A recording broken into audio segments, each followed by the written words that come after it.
Oh, we're live, we're live. There we go. I mean, no one's watching, like, but Yeah, it's just come on. Welcome back to the second episode of Crack On. I'm here with Jack Dodds. We're going to just crack on, really, and talk about the transfer window. Right.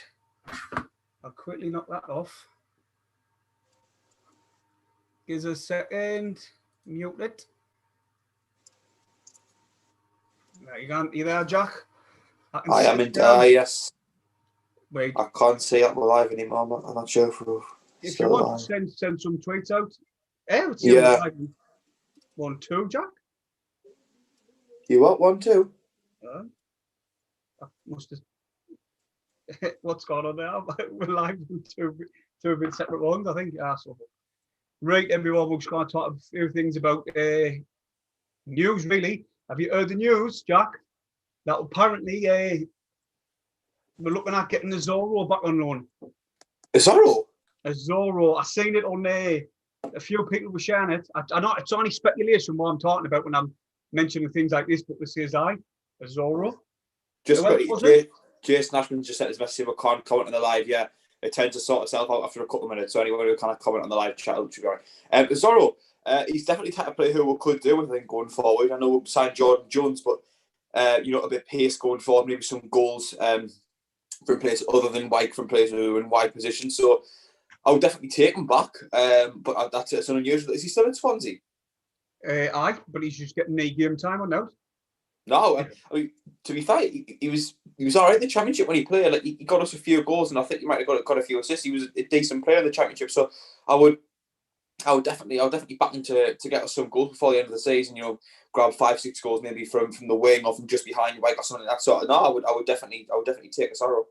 Even though he done the little rats tricks on us, you'd still have him back.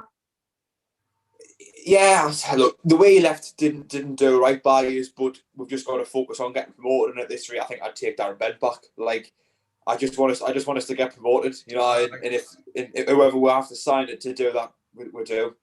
I know exactly what you mean. Like, just by saying, just to get out this league, you'd have anybody back. And to be fair, I'd probably be in the same boat as you. Then about Darren Bent, like, I think he's past it now. Oh no, it was. I wouldn't take him as a player. It was like a point outside. Just for an example. The news about Madge gone to Fulham. Yes, I seen that this morning. It's funny enough, I think Fulham were one of the clubs who let him go when he was about 16, 17, I think, and then I think he went to City, and then we signed him up. I mean, I was saying this the other day. I think Madge is a player who, if he'd stuck with us, we would have went up with him. And then I think we would have played him in the Championship, and he would have scored goals in the Championship for us as well. And then I think, he could have potentially made a move to the Premier League. I think he slowed his career down by going to Bordeaux, and to get in the Premier League, he's now got to come across back over from France, getting used to the quicker game again, and do it again. But it was an interesting one, to say the least. Like, I'll be quite surprised if he came back to England. Well, he's apparently it's on Twitter now. Clubs are set to finalise it. So, and that's coming from Pete O'Rourke. So he doesn't talk much shit, does he? So is that the buy or the loan? But agree to a loan deal. But if they were gone, if that was a loan to buy at the end of the season, then we would get a payoff for that. Oh, can he? Which would take it's meant to be a 7-figure one and all, but that's all dependent on how much Bordeaux want to sell them for, and it'll not go to us. It'll go straight in Donald's back pocket, really, won't it? Nah, most likely the way it's going. That's what I think. Right, is this chat sorted out yet? Have you not noticed? I'm not entirely sure. I've tried. Anyone on the live chat? Sorted. There we go. Yeah, we're on the chat now. Jason Ashman, I would be expecting more outgoings than incomings. I mean, on that, we can go through players who would like to see go, potentially. Fuck, mate. It's one of them, isn't it? How many? How many do you want to get rid of? How long we got? We've got the match to watch tomorrow night. I think the first one that comes to mind for me is Will Grigg. If we can just, he's got absolutely no place at this football club now on. So even if we're letting him go and someone's going to pay 10% of his wages, to me it's better than him sat here doing nothing, because I wouldn't even have him on the bench, me. Well, do you know what? You've got to look at it though, Will Grigg. Where do you send him to? I wouldn't in a million years send him to Oxford, because Oxford crack on in the latest stages of the season and they're flying the top of the league on form.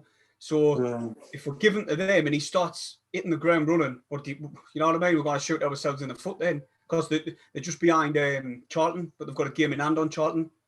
No, it's a fair point. I do understand you saying that we've got to be careful of who a loan plays out to, but at the same time, we've just got to focus on ourselves. And if we're going to offload someone, if we can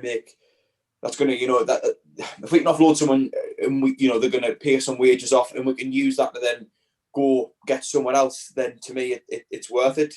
Right. I do get what you're saying, but we've got to put ourselves first. And yeah, he might get 5 to 10 goals for Oxford before the end of the season, and getting firing.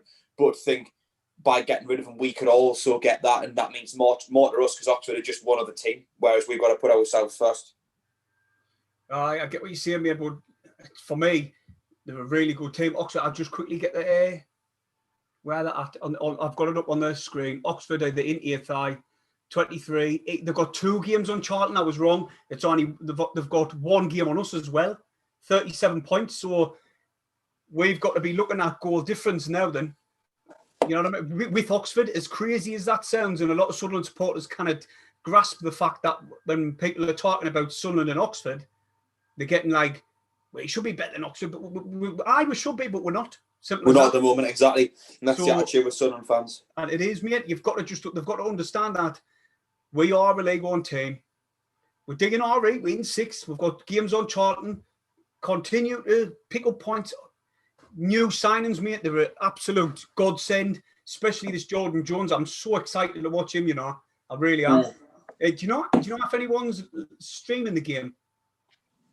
Or there's a man who does it on Facebook. He streams the game on Facebook. I've actually bought the season ticket, and I actually pay for all the games. Like they're just not away games or cup games.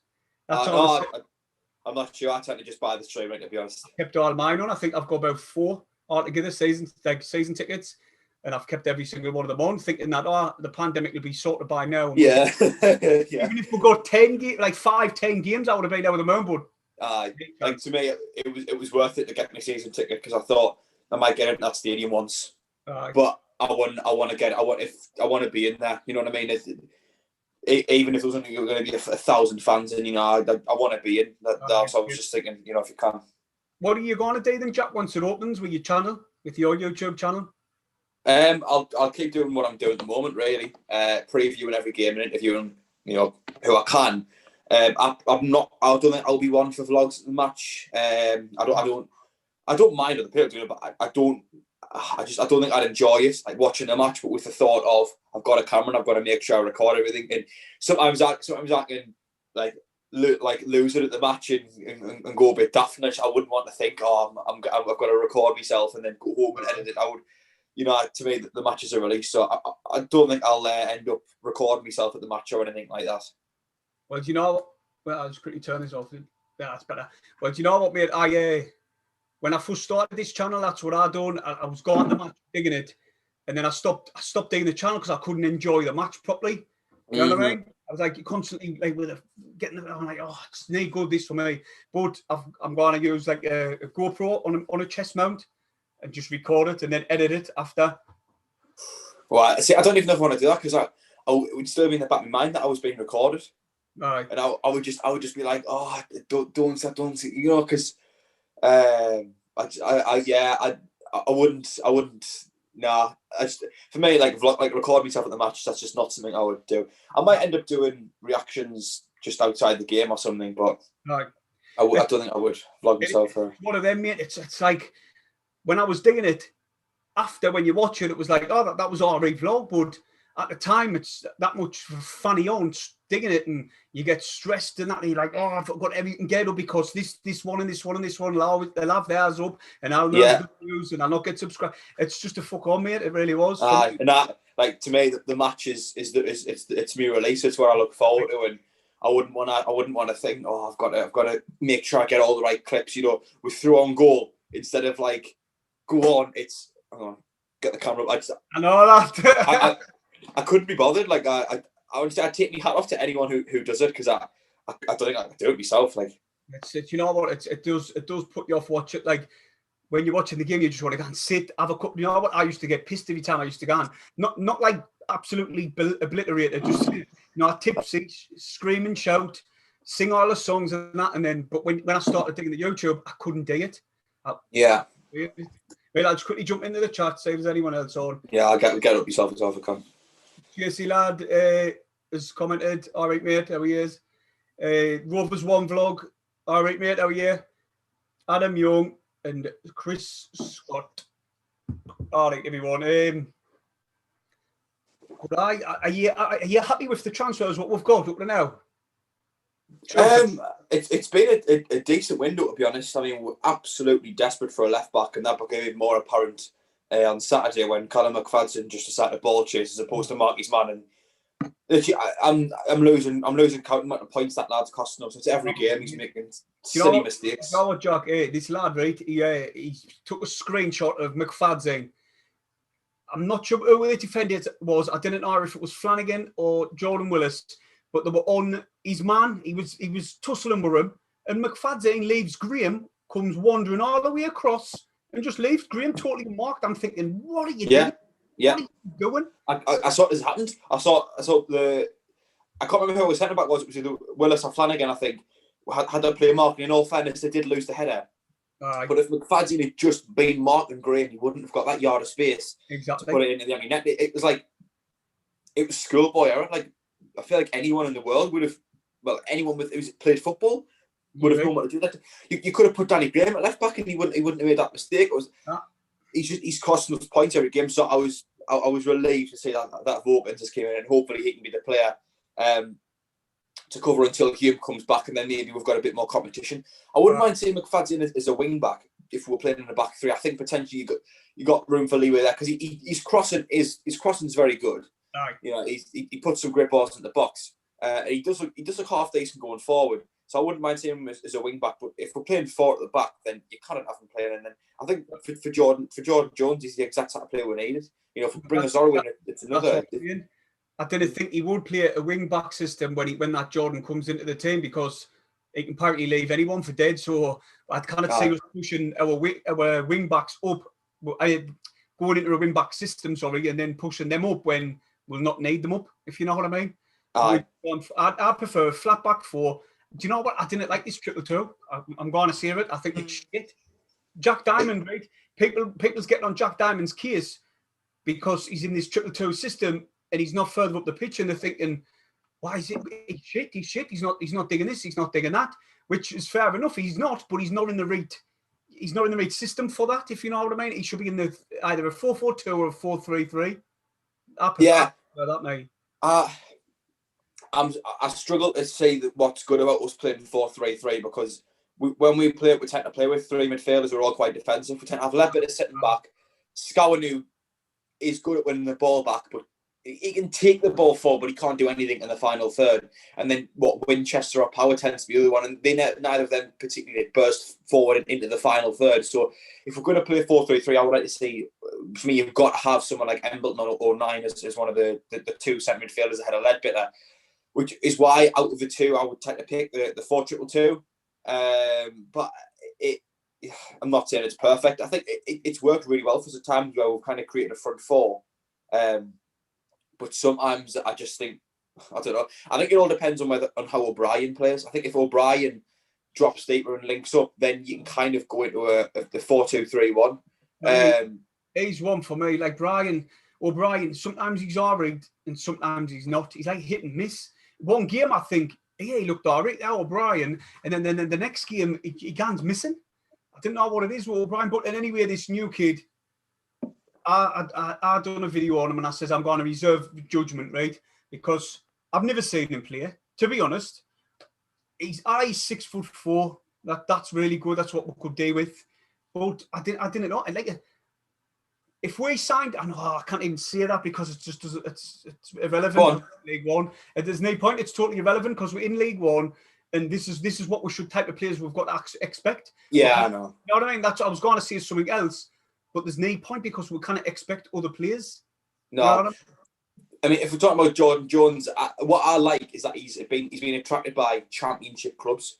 There's championship clubs after him. I think Middlesbrough one of them, and he said, "No, I want to go to Sunderland." To me, that's someone who's dropping down a level. You know, he could play in a higher league, but he's coming down to us, and I hope that he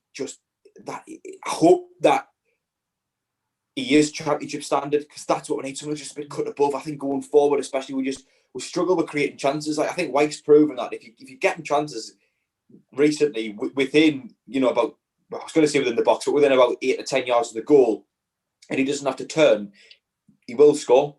But we just need someone to do that, and hopefully Jones can be the player to do that. A bit pace as well, just to stretch the defence, because we're so slow going forward. Well, honestly, I researched the Rush.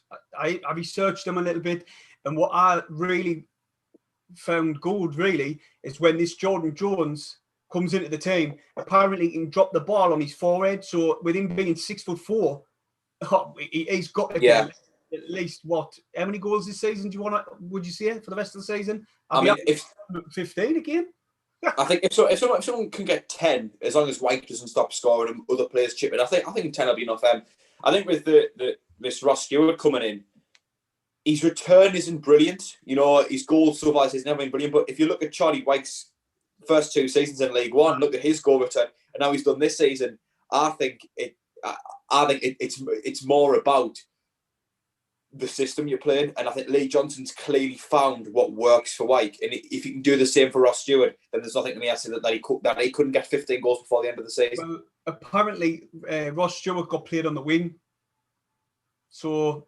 Yeah, and that's something I've seen as well. See out in the chat, Jack, just mention it, because. Yeah, just seeing Clayton in the chat saying, Jack has the cans tonight, no smashed glass. No, I did have a glass of water, but I've just finished. Clayton made. I'll just quickly have a look at all stages out. NUFC opinion blog. How was the break then, Steve? He's making a reference to Steve Bruce's press conferences. Have you seen it? No, when he says something about Neymar. No, I've seen that when he says, "How's your break then, Steve?" And he comes back with, "How's the bacon? Did you say?" Oh my! I seen that. It's funny as out, isn't it? How's the bacon? Did you say? Do you know what? We'll just briefly talk about that. I honestly believe, I know a lot of Sunderland supporters will not like this, right? But I think we sacked him too early, mate. I think same. He should have been given about another 2 or 3 more games, because they were winnable games as well, and then momentum might get changed. But Newcastle supporters, they want to be careful what they wish for, because they could end up in a worse position. He's a good manager, he is. They just need to bide the time with him, I reckon. Yeah, I think Steve Bruce's sacking was potentially part of our downfall, because we ended up getting Martin O'Neill in. And even still, I think O'Neill was probably sacked too early, where it was Paulo Di Canio came in for him. He only won 2 games out of about 17 that he had. He clearly wasn't the answer. So, I mean, I look back at Steve Bruce, and I think, he was the first manager I ever watched us play under properly. Well, I think I went to a few games before that. I think Roy Keane might have been the very first one, but I'd only been to 3 or 4 games before that. I got a season ticket when we were playing under Steve Bruce. And he, when I look back at that time, it's the best thing I've ever seen us play. We're finishing in the top half, and then had a bit of bad form, and it was like, right, get rid of him. Asamoah Gyan, Danny Welbeck. Yeah. We had an amazing team back then. I can remember it. It was, yeah. That's just reminded us, if your mate's watching, I'm just trying to do me 11. I can't even say that. Me 11 now for his when I got on his channel. What's it? It's my son 11. My son 11 over on Fans Direct. Yeah, I was trying to put mine together. I'm not going on there for a little while, but Matthew's got a few more guests lined up. But it's very hard to actually put 11 players together. I'm actually. He says, "Can you get it for Thursday?" Just give him time to know. And I'm struggling because there's a few players who I want to put in. Obviously, I want to put Julio Alba in. I want to put Steve Malbron, because I met Steve Malbron a few times, and he's a really nice. He was a really nice person, and he was proper gifted. But then you've got where you want to put Session, Kevin Phillips, Niall Quinn. Oh, it's Ugan's at the back. Cornea when he played. Yeah, I know. Then you've got John Mensah, the Rock of Gibraltar. He was quality. Mate, it's my goalkeeper's the only one who I thought I'm definitely putting him in. Jordan Pickford.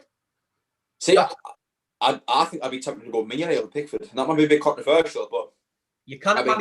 The reason why I'm picking Jordan Pickford, he's Sunderland born and bred. I know. He's England's number one, and also he's been to the Monkey a few times. Been to the Rave. I know he's a few times. So I think if you're just looking at like which goalkeeper did more for us, I think I'll probably have to say Mignolet. In that he just Pickford's distribution, don't get us wrong, second to none, and he was a good shot stopper at Sunderland. But Mignolet, the amount of points he single-handedly saved us under, but Martin O'Neill, I think back then, he literally single-handedly just saved us so many points with like saves in the last minute. I think that's why I'm tempted to go Mignolet. But even still, you got like Craig Gordon, Martin Phillip, God rest his soul. Manone, even Pantilimon was a good keeper when he was here. Like you could go with so many. Don't know about that, Jack. Pantilimon was decent. He was. He doesn't contend for it, but he was okay. He was all right now and again. See about a 6, 7 out of 10. But no, sorry. I know what you mean, mate. There was a lot of good goalkeepers. We really miss goalkeeper. We'll get onto that because there's been a lot of arguing about it on Twitter. Lee Burge, what do you think about him? Lee Burge, I think he's a half-decent keeper, to be honest. I can see a few comments on the live chat about goalkeepers. Steve Bruce, Lee Burge, I think he's been a decent goalkeeper, to be honest. He's especially so far this season. Don't get us wrong, he's no John McLaughlin, but he went on a period where about 6 games where he kept a clean sheet. He only conceded once in about the first 7 games. That was a penalty at the beginning, wasn't it? Bristol yeah, exactly. It was his mistake, to be fair, but he's just prone to the odd error, the odd mistake. Don't get us wrong. Of course, you've got to point the finger at him for that first goal on Saturday. He could have done more.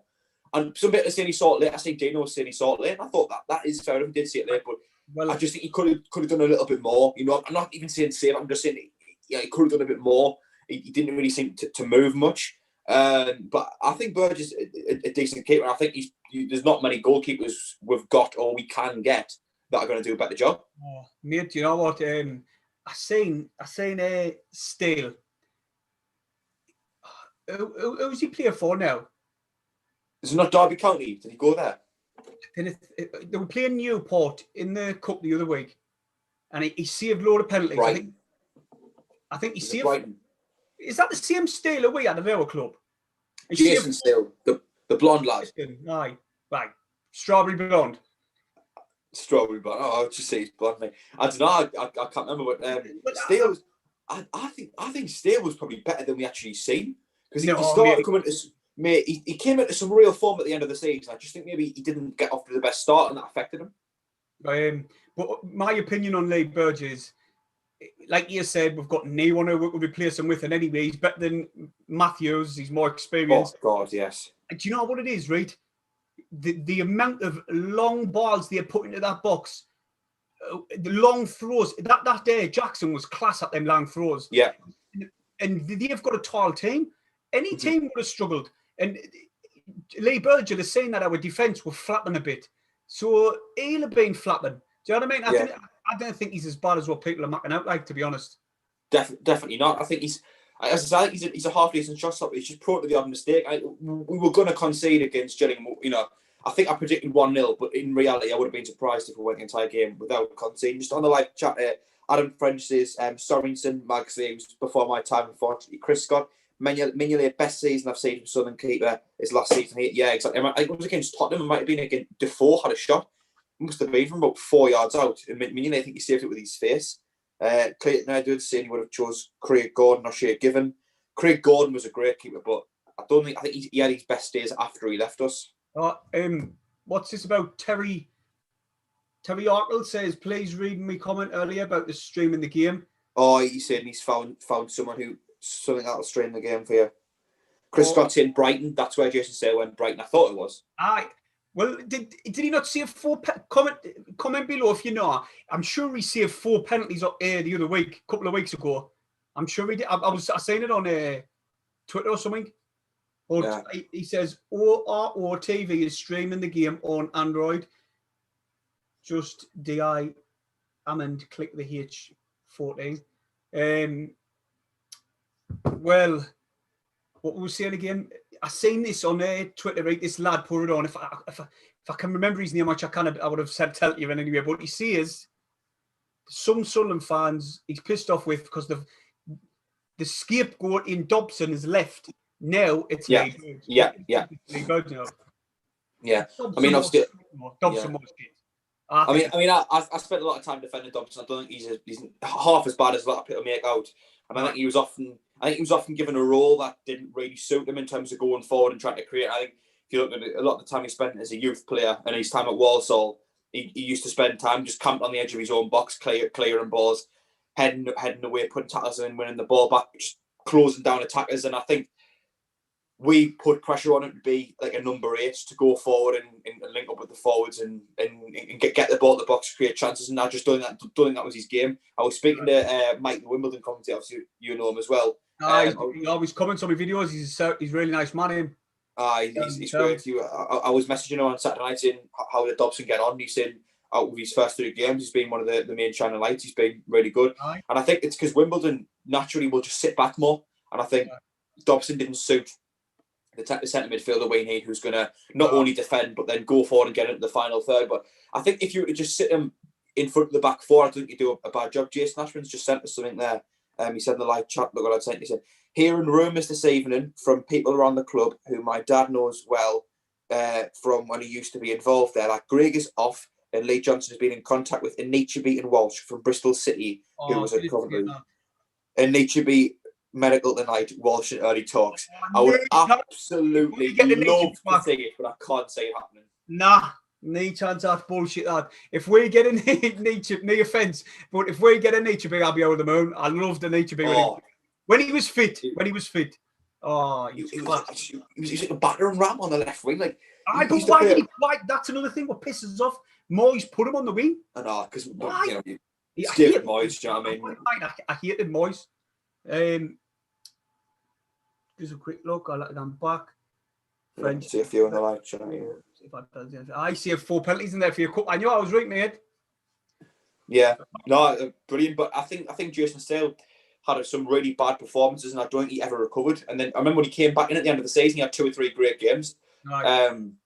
I can remember Peter chanting England's number 1, and he said I think he put his thumbs up to the south stand when people were chanting it, like as if he'd recognised it. But yeah, I think Steele just struggled with confidence when he came in, really. Well, it's just come up on the because I've got flash scores up here, so I can see the news popping up and that, and it says that Anthony Patterson impresses in the Sunderland under-23's defeat to Leeds. Even though we got beat, he's impressed.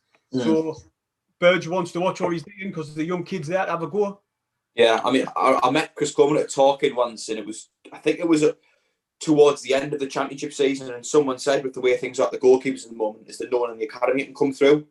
And Coleman actually said something along the lines of, if Patterson was a little bit older, we would have given him a shot by now, because we think he could be the option. But I think he was 17, 18 at the time, and he just said that could absolutely destroy him. Like if he was the way it is at the moment, it was something along the lines. I couldn't get the exact quote, but it was something along the lines. If he comes in and makes a mistake, he might never recover from it with the pressure at the moment.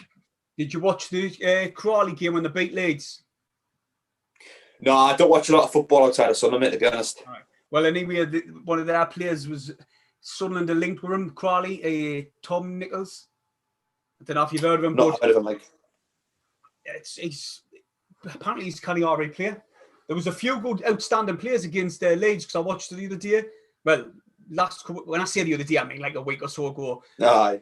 And anyway, there was a few good players, and there was one comment below if you know. He had like curtains, but he had a band on. You know, he had like curtains on, but he was mint. He was properly mint. I couldn't believe he was no disrespect playing for Crawley. He was class.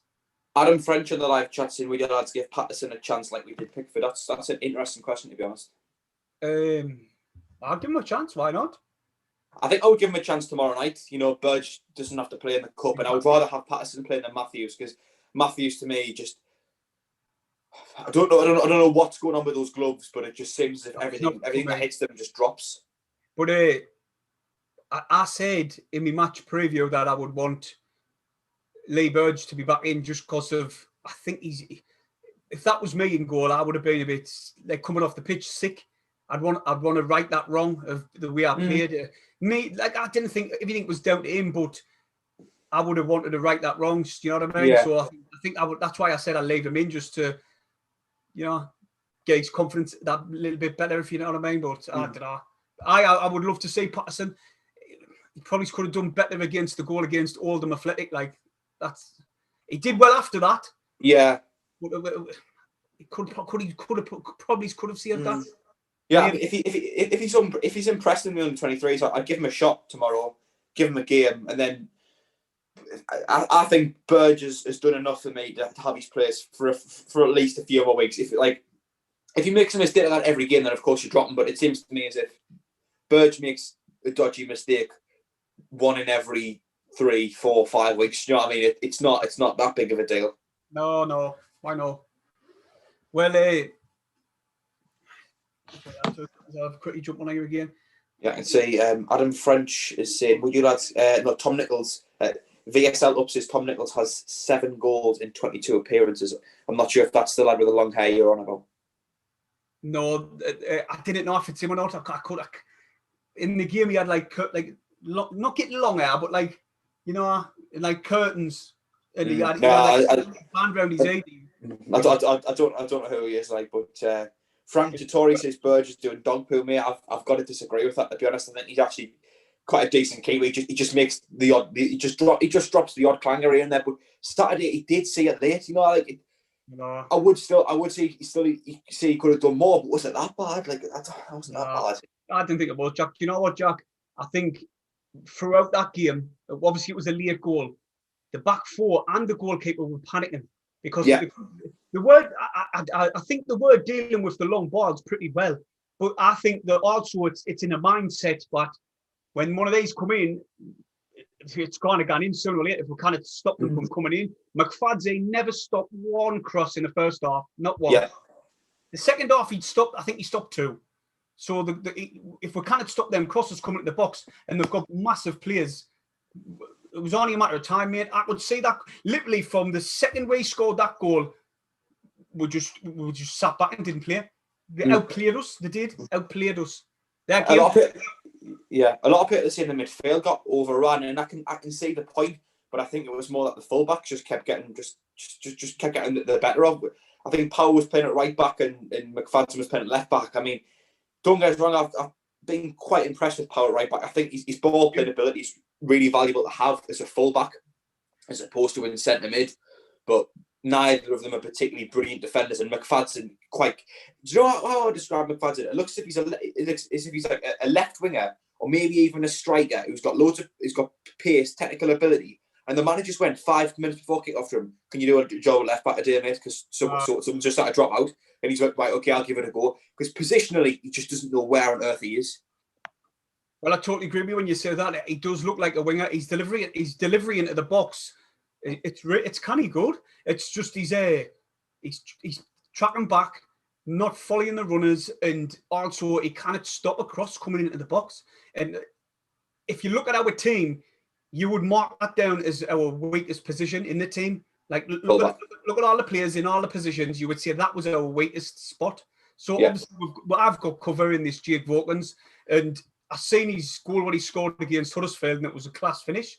It was a screamer, but I haven't seen much of him other than that game. I've never seen much of him, so I cannot really see he's going to solve the problem. I cannot wait till Denver Hume's fit.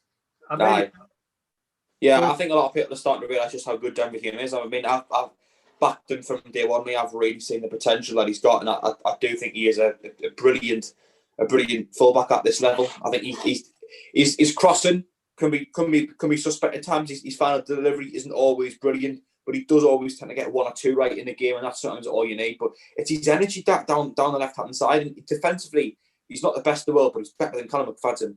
Oh, 100%, mate. That's what I think. Like, I thought McFadden was going to come in to push him for his spot, and I was same. When I seen him, I think it was a cup game McFadden got, and he looked Mansfield. Aye, but looking at it now, Denver Hume is a cut above him, I think, like, to be honest. And I know it's defensively. Do you know what a lot of people are saying we've got the best defense in the league, which we're one of the best defenses, which we have, but it's certain players who's costing us points time and time again. Yeah.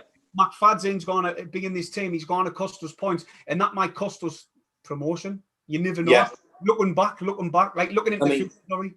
I mean, he cost us 3 points against Plymouth, I would argue. Yeah, it was his cross that led to O'Brien's header, but you would bet a half decent fullback to put a cross at that from that position, and it was twice down his side. Really, the first goal was probably down to Scowen, but the second one you couldn't say anyone but McFadden was at fault against Plymouth, and then he cost us 2 points yesterday as well. So he is costing us points, and it's those games you look back at and go, if we just held on there, we could have 2 more points, 3 more points, another point, then it all add up at the end of the season. I can see you on the live chat. VSL upstairs Bird is 11 clean sheets in 20 games. Great record, really. Frankie Dettori says, like having an amputee in goal. Frankie, man. He's decent. AJG says, went past McGeady twice. Which, I don't know, I'm not sure about that is. Ricky says, yes, the boys, my brother's on the chat. All right, Ricky. VSL upstairs, Hume needs to improve decisions making in his final ball. I would agree with that. His decision. I agree with that. I tell you who's a player whose decision making's improved drastically. Gooch. When we first came into League One, I saw a lot of potential in him, but in the final third, he would just wait, and the ball gets snatched off his feet. But I've noticed now, when he gets into the final third, he looks for the shot of the cross as early as he can. It tends to come off. So hopefully it's a similar story with Hume, where it's those decisions. To me, what Hume brings, he stopped doing it. But I remember when he first came to the team, he used to do this thing where he would get the ball at left back and he would just run. Run. Well, I noticed, just to quickly jump in, Jack, I noticed when he come on in the last game, his energy, he was driving forward and he was dropping the shoulder. Can you remember the Oxford game and his goal? Where he drops his shoulder, guns past 1-2, and then slides it past the keeper. Yeah. He was dropping his shoulder and beating players, and he was dribbling the ball past 1 or 2 players. But then he was getting in the box, and I was saying to myself, square it or chip it in, but he was tackling it to the byline, and it was gone for a corner. It didn't get us wrong. He looked really good when he come on. In my opinion, Gooch did look good when he come on, but like you see it, I would go in the league game. I would go White up front. I'd put McGeady on one side, and I wouldn't go Gooch. I would probably put Gooch behind White and then put the new Jordan Jones on the right wing. You know what I mean? We've got pace there and we've got Gooch in the little pocket of space just behind the striker. That's what I probably say. Like. Yeah, it depends what formation we'll go with. It does, like. Just seeing a really interesting comment on the live chat. Colin Sweeney saying, who would your lads prefer to back 4 be? That's an interesting one. Adam French as well says, keep up the good work. Keep up the great work. Got to go back to work. Pure class. FTM. See you later. Enjoy. I go on. You're going first, Jack, with this, then use your preferred back 4. I mean, centre-back picks itself, if they're both fit, is Willis and Wright. No, I would argue 2 of the best centre-backs in the league. Both a bit different, Bailey Wright's a little bit more quality on the ball, but Willis has just got that pace to cover anything. Left-back, if he's fit, Hume. If not, to me, I would genuinely go with Vogans. I've said nothing of him, but he can't be any worse than McFadden. Right back, I mean, I've said for the longest time I want 09 pushed into midfield or the forward line, which is why I wouldn't say 09. If you're not going to put him in midfield, then 09 gets in at right back. If you are going to put him in midfield, to me, the next option then becomes Max Power. I just think going forward, he offers us so much as a fullback. It's his deliveries. I know he wasn't the best on Saturday against Gillingham, but it's those balls he can play up the line to Diamond or whoever's just ahead of him. It's valuable to have. Well, I totally agree with you with the centre backs. Nobody can argue. The left back, like you say, I wish I went first because I'm exactly the same as you. It's got to be Denver Hume on the left back. For me, if he's fit, but then Vogans, we've got to see some of Vogans to say how he plays and what he's like. Then at right back, Max Power. Why would you want to put 09 at right back when he is a centre mid? I know Max Power's a midfielder, right? I know that. But why would you put Max Power in midfield when he's playing shite in midfield and he's playing really good at right back? Yeah. I wouldn't say he's like the best right back, but he's doing a job for us. So I would leave him there and put 09 in the middle. That's exactly what I would go with. Yeah, definitely. I don't know if you've been looking at the live chat, but everyone's saying Danny Graham has left the club by mutual consent. Before and is blowing up with messages saying Danny Graham's left. Has he? Yeah. Has he gone? Is he just? I'm not sure. Mutual consent, which usually means he's being released, but obviously, yeah. Saying Jason Ashman saying that could make space for Nietzsche, but it could, and even if not, he's went, and it's somebody off the wage bill, and I think we've known for the longest time that Danny Graham isn't going to do anything for us, really. Mate, I think now he should retire. I know it sounds horrible, but he's come down to League One, and he couldn't do nothing in this league for me. In our team, he's far too slow. He weren't winning headers. He was missing sitters. I just think it's best to put hang his boots over. No. Yeah. No. Do you know, he probably's given. Yeah, I've just seen Marcus Maddison's gone to Bolton Wanderers. Wow. 19th in League Two. That is crazy. A few people have tweeted it on Twitter. I've just been quickly looking at. Now imagine that. Frankie Dettori said he's got to see on Red Star. Mate, he probably wouldn't get in. The Red and White podcast, I'll mention That's me, man. And but I know that you'd have to. I know it's you. I'm giving you a little shout, like, you know what I mean? Oh, geez. Yeah, the Bristolian, all right, mate. And Colin Swaley says, "Thanks for the answer, lads. I agree." Yeah, I say we're getting something right, Jack. No, I think Graham, he might drop in a non-league. You know, he might have to go into the National League or somewhere, and that's basically the same as retiring when you've been playing in the Premier League and the Football League. But if he wants to keep playing football, he's going to have to drop down a level, because I think it's clear he's just not up to it in League One. 100%. Yeah, just before we move on to anything else, can you hit the thumbs up? I'm just going to check how many he is.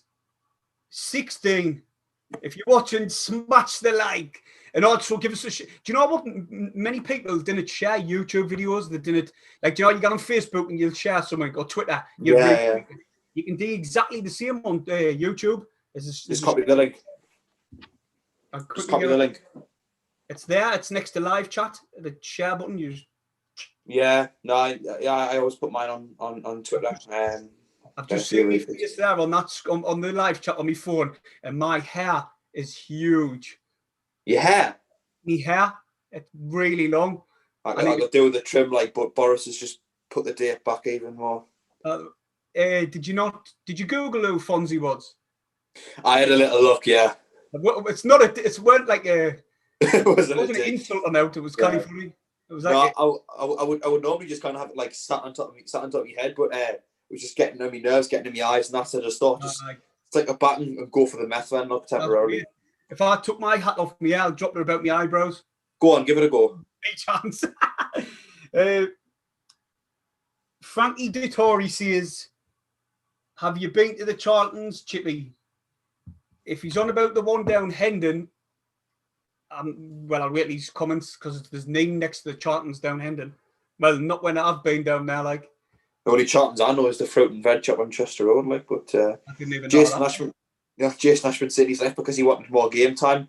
I mean, you can't ask for more game time when you're probably the worst out of 2 or 3 strike. When you're probably the second or the third best strike, like fourth best strike. Do you know what I mean? Like, if you're number one, then fair enough. But when you've got White scoring goals, how many chances did he have, Jack? How many chances did he have? Yeah, exactly. He had chance after chance, and he just couldn't score. Same with Greg. I hope Greg Gans as well. Yeah, I'm praying for it as well. If just say, for instance, them two gone tonight, right? We've got to get covering, you know. We can't just have 2 recognised strikers unless he's going to bring in Kerry or Hawks, the youth players. Yeah, but you can't rely on Kerry Hawks to come in and smash it, because so often youth players don't quite do it. Look at Ryan Noble. He was one for the future. Do you know what, Emery? I've seen him a few times driving around in Sunderland. I think he's delivering pizzas or something. But I remember.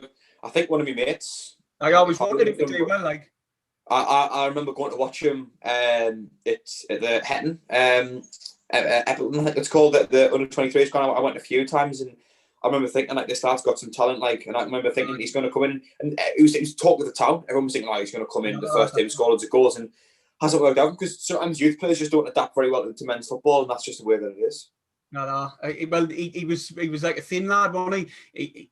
He got his chance against Bolton Wanderers. We were playing, I think it was under Roy Keane, and he went for a header, and I thought he's going to score, and he like dove, and it missed. And since then, he just didn't get, he didn't get in. But he should have like beefed his set up. Now, went to the gym, got big, concentrated on his fitness. You know what I mean? He should have done something like that. Yeah, but that hasn't worked out for him. So nah, he's gone. Quickly gone back on the chat there. Yeah, go on. Whether all 11, one Chippy, Arno and Hendon is Fletcher's. That's what I know, mate. Born and bred, East End, Fletcher's opposite me Gunnies. And then there was Fletcher's along Hendon Road. Along Hendon. I'm looking at the live chat, I can't see. Reckon we're going to send another play tonight? I think so. I think if Danny Graham's went out, I do think we will bring someone else in.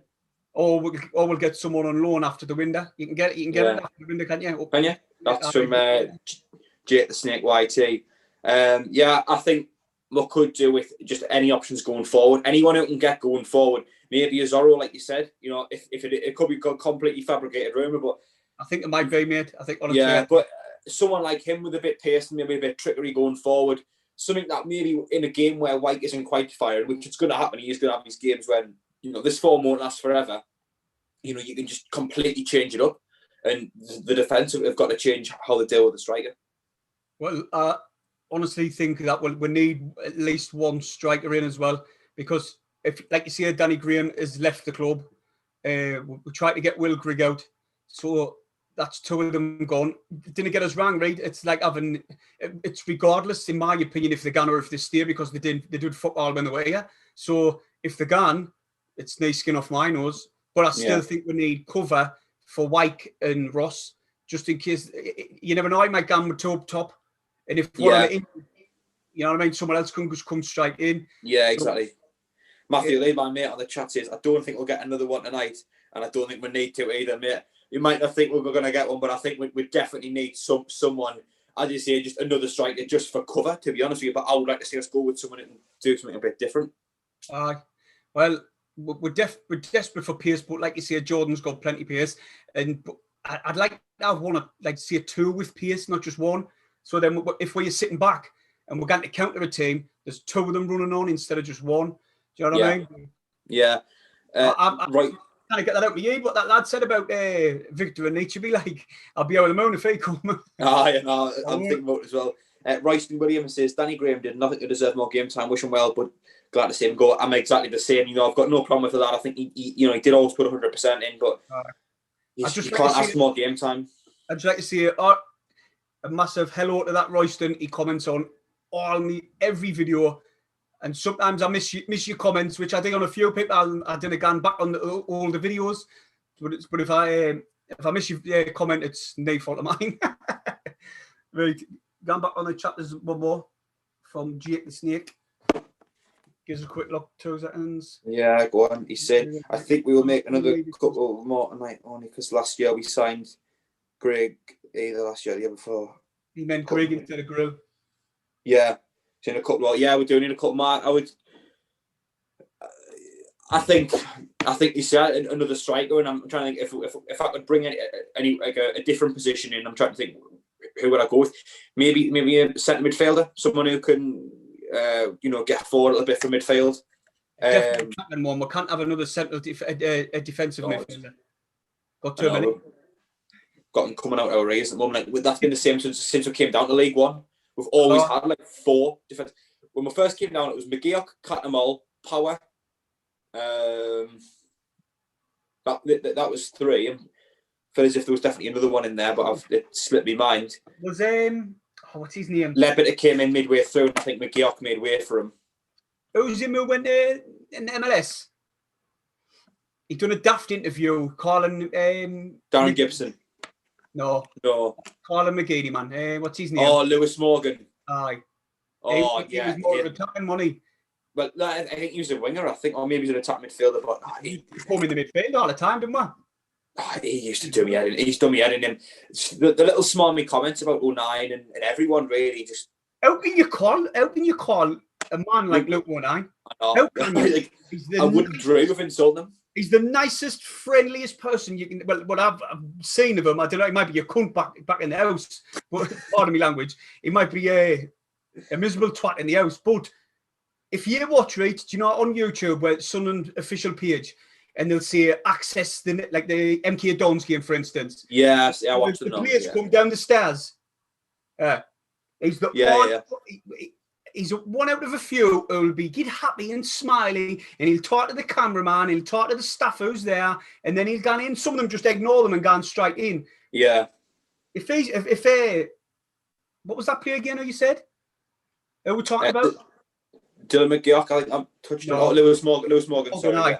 If Morgan's calling 09, it's just a reflection on his cell because he kind of call no, he's a dick, if you ask me. Simple as that. No, I can't stand him. It's his little smarmy comments. You can tell Luke 09 is one of the hardest working, most positive people on planet Earth, really. He was just making positive. Making little side digs at everyone. I can't stand him, me. But yeah. It seems as if ever since we came down to League One, we've always had an abundance of defensive midfielders, but we've always lacked, to me, and I know Matthew will really appreciate this, saying this, since Honeyman left, someone just to link the midfield with the attack. I don't know what your thoughts on Honeyman are, but I just think... Do you know what? Did you see his assist the other day? I didn't, but he's created the most chances in League One, and I think he's the top assister as well. He got down the right-hand side, and he weren't the paciest player, but I tell you what, he looked like he was moving there, and he squared the ball in the box, and there was someone to put it away. Yeah, that's what he did. So it does. And they got him for 400,000 or 300,000, something shite like that. Mm. To me, I would have kept him. I would have kept him 100%. He had that ability. He had the energy and the ability to just take the ball from the midfield, get it into the final third, and create a chance. Nice. And since we got rid of him, we haven't got a single player who can do it like him. Gooch can occasionally do it, but not through the middle, more usually out wide. So to me, if we could bring a player like Honeyman in, who Scott Fraser, another one, currently MK Dons, who's at Burton Albion last season, we could have signed him on a free. MK Dons joint top goal scorer. Just one of those players who will take the ball from the midfield into the final third and create a chance. I think apart from a striker, that's the only other player I would go for. Look at it like this: who would you rather have in your team? Just look at his. For people who didn't know, just go and have a look at Honeyman's stats. Incredible. Out of Honeyman, right? Scowen. Who would you rather have, Jack? I'll answer this with these. Scowen. Scowen.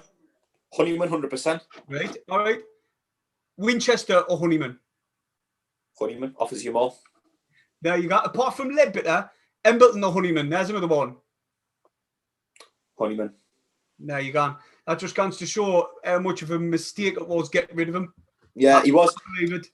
He scored a lot of important goals. I think to forget about a lot of match winners, a lot of equalisers in games that turned it around. And Matthew's just put in the live chat saying if Honeyman played as well, he did it something like he did at Hull, I wouldn't be complaining about him. And he's going to put Scowen. I know for a fine fact he's going to put Scowen, Winchester, Embleton in the comments now. But Honeyman did play well at Sunderland. I don't get it. His passing wasn't always on it, but he had that link between the midfield. Yep, he did. He had that midfield, that link between the midfield and the attack. That was vital. That's vital to create chances. You're not getting the argument off me, mate. I totally agree with you. Do you know what? Do you know what, Honeyman? You've got to look at other people. Honeyman loved the club. He was devastated when he went. He was crying. You see it? When we didn't get promoted, he was crying. He loved the club, so he was always putting 100% in. There had been a few players around him who weren't digging it and macking him, not rubbing off on him, but like macking him look shit. Do you know what I mean? Yeah. Obviously, you've got to have all cogs turning. You can't just have one. You know what I mean? Yeah. I rate Honeyman. I hope he guns on leaps and bounds. I hope he gets them up. Yeah, he wore his heart on his sleeve and he always put 100% in. He did. There's a quote from the Netflix documentary where he says, when a new manager comes in, I always think, what is it that I can do differently? And the easiest thing to do is work hard. And he says there's going to be no one who works harder to get that team than me. And that was Honeyman's attitude to a team. There was not a single person at the club who potentially maybe Liverpool 9 who would put more effort in than him. And those are the types of players that you need. So to me, what I've given the captaincy, all right, maybe not, but he still gets plenty of game time, and it's a real shame we don't have him here anymore. I'll just quickly move on to Greg. Do you know what? with Will Grigg, a lot of fans were like, he doesn't get service. And you know, I'll have my hands up, I was the same. And then they were saying, oh, it could be the system. But you've got to look at it. He went through, was it 3 managers? Jack Ross? There was Jack Ross, Phil Parkinson, and the manager we've got now. Yeah. 3. Yeah, that's a 3. And not one of them could get him to play, get him to score. They couldn't get the best out of him. So that tells me something different. It tells us that it's partially the player. He used to run around miserable, moping, whinging all the time. He was just, he was one of them players who we need to get rid of. He probably didn't want to be here in any way. He said he said in an interview that he was lying in bed, then he got the phone call and went, you get up to Sunderland as soon as you can. So I didn't think he wanted to be here, to be honest. But I wish him all the best of luck. He's one of them players, Jack, who I wanted to score goals. I wanted to sing his song. I just wanted the best for him. And I wanted him to do really well at Sunderland, and it just didn't happen. It didn't happen. Oh, yeah, totally. I think I slightly disagree when I say I wish him all the best, because as much as I don't wish bad on anyone, I'm not going to sit here and say, oh, very best, like, I hope you absolutely smash it, because his attitude hasn't sat right with us. Since he's came into the club, to me, he hasn't always put 100% in. It seems to be, if he's getting chances, then he will, but if he's not, then he can't be bothered. And he seems to have this negative attitude with when he misses a chance, he just kind of puts his head down and mopes around for the rest of the game. Well, I agree with that, but the reason why I want him to do well is because after the Bolton Wanderers game against, when we played away and we drew 1-1, when teams were bashing them 5 and 6s, he come out and he spent 10 minutes talking to me, my partner, and the kids, and he took a picture and that. And so to me, I held that personally. So I was like, oh, well, thanks for that. Yeah. You know what I mean? You shit. But I hope you do well in the future. You know what I mean? Yeah, no, I mean, that's a personal experience you've had. But for myself with Honeyman, I still got Honeyman on the mind with Greg. I just see a complete lack of effort. I'll quickly go on the chat a minute, mate. Yeah, people go mad about our Honeyman comments. Although Rice Williams says Honeyman was club captain at the time, was over peanuts. Since he left, we've spent a fortune trying to find someone to do what he did for us. Another piece of transfer stupidity by Stuart Donald. I completely agree with you, mate. Totally. I'd just like to say hello to Tommy. If he's still watching, he commented a couple of minutes ago. Yeah, he's always on SFC fan TV as well. Yeah, he's comments all the time. Cheers for his support and that. Let's have a quick look. Nigel S. He always comments about Danny Graham. Danny Graham has left Sunderland under mutual consent. Yes. So the majority of the comments, they want him out. Like they want him. They're glad he's gone. Sorry. Yeah. Just while we've got 32 on the live chat, I was just going to plug my video I put up yesterday, the preview.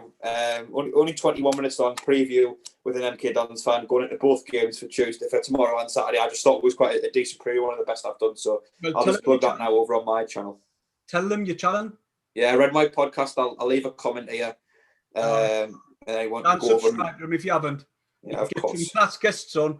I don't know how you do it, because if I message someone, they tell us to piss off. It's just plugging away effort. Yeah. You know, you just got to keep messaging, keep trying, and some completely ignore your message. Some say not right now. Some say another time. Some you've got to message them 4 or 5 times, and then they get back to you. But you get there in the end. But Jack, you know what? I'm not a podcaster. This channel's called Crack On because it's me and you just having a crack on.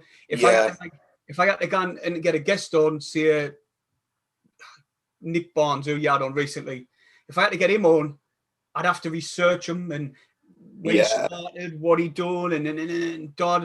Where I'd rather just sit and have a crack on with my mates, if you know what I mean, like that type. It's just a different style. I mean, I quite enjoy doing things like this, but I think if I can get certain people on, there's certain things. It's more chilled out on here, man. Yeah. Oh yeah, of course. No, it's a lot more relaxing. You know, I can just turn up. I've got no notes or anything. No, you did. That's what I'm saying. I think I'm gone. Conrad's going to come on Wednesday. I messaged him today, but I must have messaged him too late because it was literally about an hour before. And I messaged him. I messaged you. So he was going to come on, but he obviously must be busy. Or he's blacking us. Aye. No, I'm joking. Hit the thumbs up if you're watching, everyone. Right, what we're going on about now, mate? I'll quickly go and have a look on Yeah, go on. Twitter, see if anyone's been signed. 11 likes at the moment. My mate Rovers One blog. He always comments on my videos. He's always on mine as well. It's a good lad. Went on Twitter and he shared that Danny Graham's left. There's only You what? Sorry. He put on Twitter. He went, "There's only one man that can save us, and it's a Danny Graham. Mate, he'll not save you. Trust us." He'll not. Say if there's any other news. Just all about Danny Graham, really. Yeah. Danny Graham. How old is he now? About 35 or something. Something like that. He's canny age. Alfie Carverson have just subscribed to Jack. Thanks a lot, mate. I do appreciate it. Cheers, mate. Nice one. Got to keep it all local. It might be right about Nietzsche. I'm hearing rumours this evening from. You've read the fucker out, man. You daft twat. Aye. Mate, it was that long ago. We only had about 6 people watching. Go and read it out again. Go and read it out again, mate. I've not got it up before. Like, you'll have to do it. I'll do it. My phone's not getting at the moment. Hearing rumours this evening from people around the club whom my dad knows well. He used to be involved with Will Grigg, LG, obviously Lee Johnson, has been in contact with a Nietzsche and a Welsh player from Bristol City. And I don't know if you can see him on my screen. Tell us if you can see him. Yeah, just about. Make him out. That guy there. We're linked with him. Apparently, we're meant to be linked with another Bristol Rovers City, player. What was his second name? He's French, but apparently it worked. That must be the one who it actually is. Yeah, I mean, Nietzsche would be absolutely class. Like if we could bring him back, he was just like a battering ram here. I don't know why we played him on the left wing, but he just used to cut inside and like no one could get across him because he used to batter people off. That was David Moyes for you though, Jack, wasn't it? Yeah, I know. It was Moyes. I've just been really trying to get on flash scores here, like any news what pops up. Yeah, Colin Sweeney on the live chat is saying Greg did not care, to which, yeah, I would say that's the perception I've got him. And whether all 11 says it could be Hano Masengo. He's that's who it was. Box midfielder with a big hair. Little afro like Fellaini. He's got a great chant, mind that one. Fellaini. Hano Masengo. Well, then give us it. It's like Hano Masengo. He drinks the vodka. He drinks the cider. His hair's massive. But it was the first. Like, everyone started singing that. But that was the first one when Bristol City started singing that. Doesn't even fucking rhyme, mate. No, it sounds good. It does sound good when they sing I'll have to hear it. I'll have to Google it after this. And right, our next couple of games, Jack, we've got MK Dons. Just say win or lose, right? I'm not talking about the cup game. I'm talking about in the league, right? Yeah.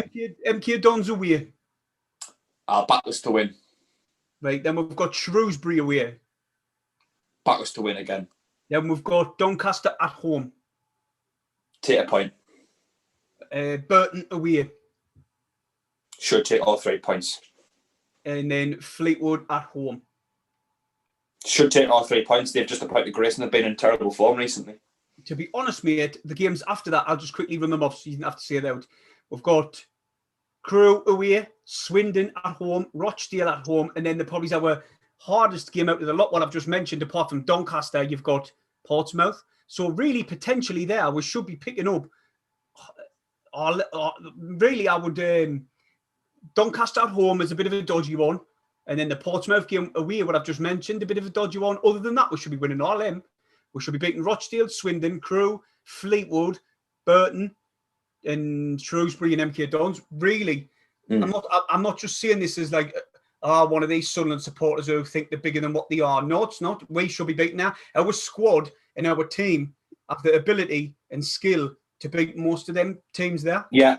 That's my opinion. Like, there's a few that I would say, I would take a point. I would say Fleetwood. Not Fleetwood. Doncaster. I would take a point. Against Doncaster because that will be a tough game. But just about every single other one, you would back us to win, and you'd say anything less than a win is disappointing. It is, if you can keep a clean sheet and just nick a goal, it's not a bigger deal of ask. I totally agree with you, mate. We should be beating all them teams there, but like you say, this league's it's with COVID and the fans being in, it's dodgy. Like I think any team can beat anyone on any given day. Yeah, you know what I mean. Shrewsbury beating Lincoln. I keep saying that Shrewsbury beat Lincoln and they beat Hull. So you look at it that, and then you think, well, why? Just because what I've said there, why Sunderland can beat any of them? You know what I mean? It's I remember taking notes on Shrewsbury and saying that they beat 4 out of the top 6 within the last 5 games or something ridiculous like that. It was just the 3 of which. They played 4 out of the top 6. They'd won 3 and drew the other 1-1, and you're thinking. That's why I wasn't bothered that the performance against Shrewsbury wasn't brilliant, because I thought, look, we've got out with a win, and it could have went the other way. Do you know our games, mate? I'm just looking at them here. We beat AFC Wimbledon 3-0, but that game, in my opinion, that scoreline didn't warrant that game. That was a flattering scoreline for us, in my opinion. Wimbledon. The Wimbledon one. Then you got on to Plymouth. We've got beat 2-1. Then you got on to Shrewsbury 1-0. Could have been a different game. We're probably lucky to get that. We deserved a draw. Then you look at the Ipswich game. The sending off changed the game. They had 10 men and you would never have thought it. Then you got on to Gillingham. To be honest, if they put their chances away, that could have been an embarrassing scoreline, to be honest. It really could have. But we've done well to defend it. So all them points we picked up, we haven't been playing the best. No, I get that, but I think if you can just do enough to nick a goal and keep a clean sheet in most games, to make League One, I don't think you have to dominate a game. It doesn't have to be pretty. It's just get the results and get out. And I get it sometimes when people are saying we should have got beat today. I get that, but if you keep getting away and you keep finding ways to get out, they say it is a long season and you might get found out. But if you can just get through the season with keeping clean sheets and nicking goals, that's the way you get out of this. Like you don't want to go and beat every team 4-5. Well, of course, if you can, then you will. But it's not a realistic game for League One. It's not. That would be nice. But just gone on to Oxford, mate. Like I was saying earlier about their form. I was saying the top of the league on form, right? And they've won. I can only say 5 games here, but they've won the last 5 games. They've won them all. So if you look at form, the top of the league by a canny bit, by 3 points above Doncaster, which is Doncaster's flying and all. Sunderland are in 5th. You know what I mean? So we're not digging that bad. I think the draw put a few fans a bit salty. You know what I mean? We're drawing against Gillingham, which we should be beaten at home. Our home form is atrocious, to be honest. Right. Yeah, it is. I don't know what it is, but we keep dropping points at home. I can't put it into words, but away from home, we seem to be. I think we're one of the best teams in the country in terms of away form. But then we'll come to play our own stadium. That's only down the road from where a lot of them are living. We just can't seem to do it. We can't. Our home form shit. I just gone at the chat, mate. Colin Sweeney said Doncaster could be in the top 2 when we play them. AJ said Oxford just signed Elliot Lee forward from Luton. I think he was the one who came through West Ham's academy. I don't know how good he is, but anyone Oxford are getting their hands on isn't good news for us because they're in red hot form. They are. I seen something on that before I put it on. I was supposed to write it down for when we come on about Oxford's in for a player.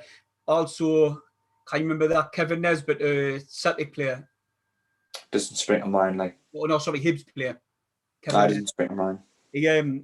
I think he's gone to Birmingham. He's put transfer already. We were linked with him earlier on, but I think Birmingham offered 3 million for him, and the club said no, and then he's put a transfer in saying he wants to go. So it's a shame really because he was a really good player. It would have been class to get him, but obviously he's gone to Birmingham in the Championship. And if you can do it on the Championship, then Alfie Carver saying where are we in the table? I think we're about 4th or 5th, mate. I think. VSL Up is saying only us and Man U unbeaten it from home from home to away in all 4 leagues in the country. That's an impressive statistic. It's an amazing statistic, mate. But do you know what? On away form, I got on form and then I put away in. There might be a lot of draws. We're not even top. We're not even top on away form. Yes, we're unbeaten, but we're not even top. Away form, it's Lincoln, Doncaster, and then us. So yeah, I'm happy with it. Away form. It's our home form, mate. It's diabolical, like. It is. It is. I'll tell you. Guess where we are. Away form. Home. Sorry. Home form. I'm going to guess 13th. 16th. Oh my! For a team that has expectations to go up in the top two, it's like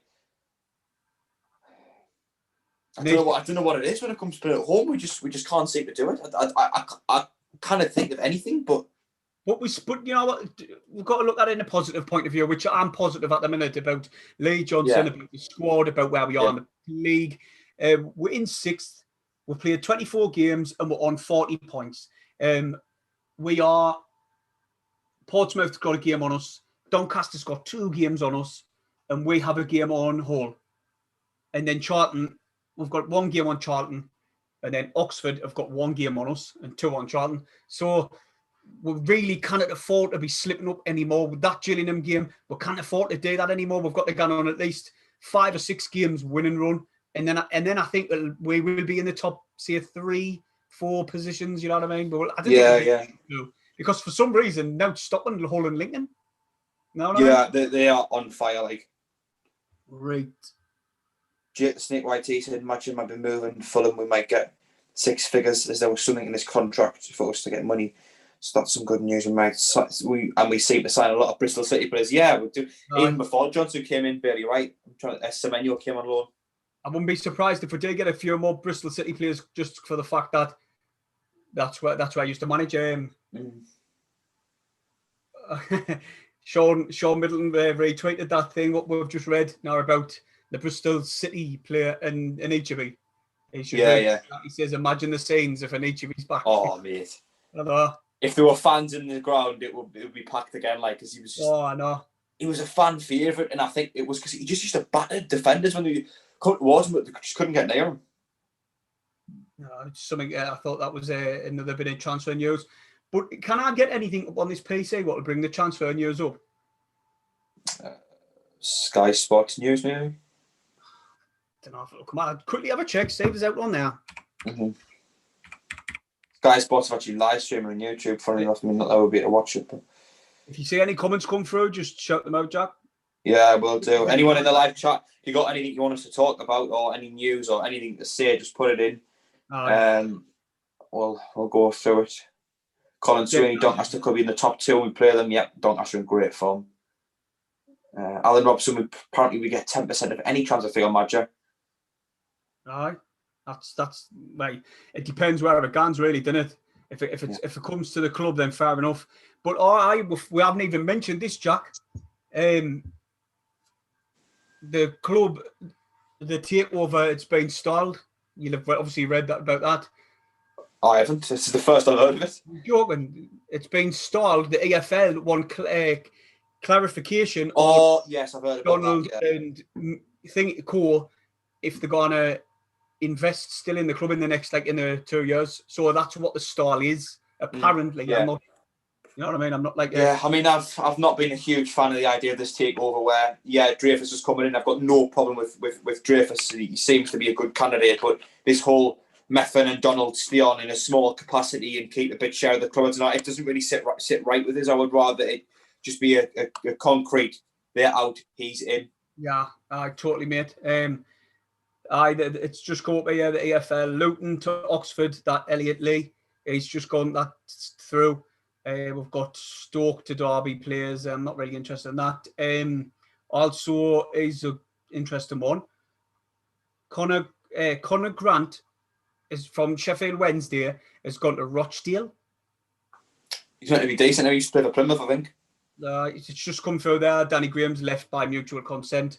Obviously, that was a while ago. Yeah. Be interested to see what happens to Danny Graham if he does manage to find a club. Or he'll get a club, mate. He will. There'll be someone in League One or maybe even in League Two what will tap him.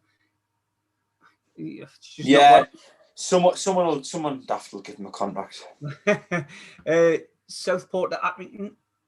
David Morgan, never heard of him, mate. Never heard of him. Wolves to Ipswich, Luke Matthews. They've got him on loan.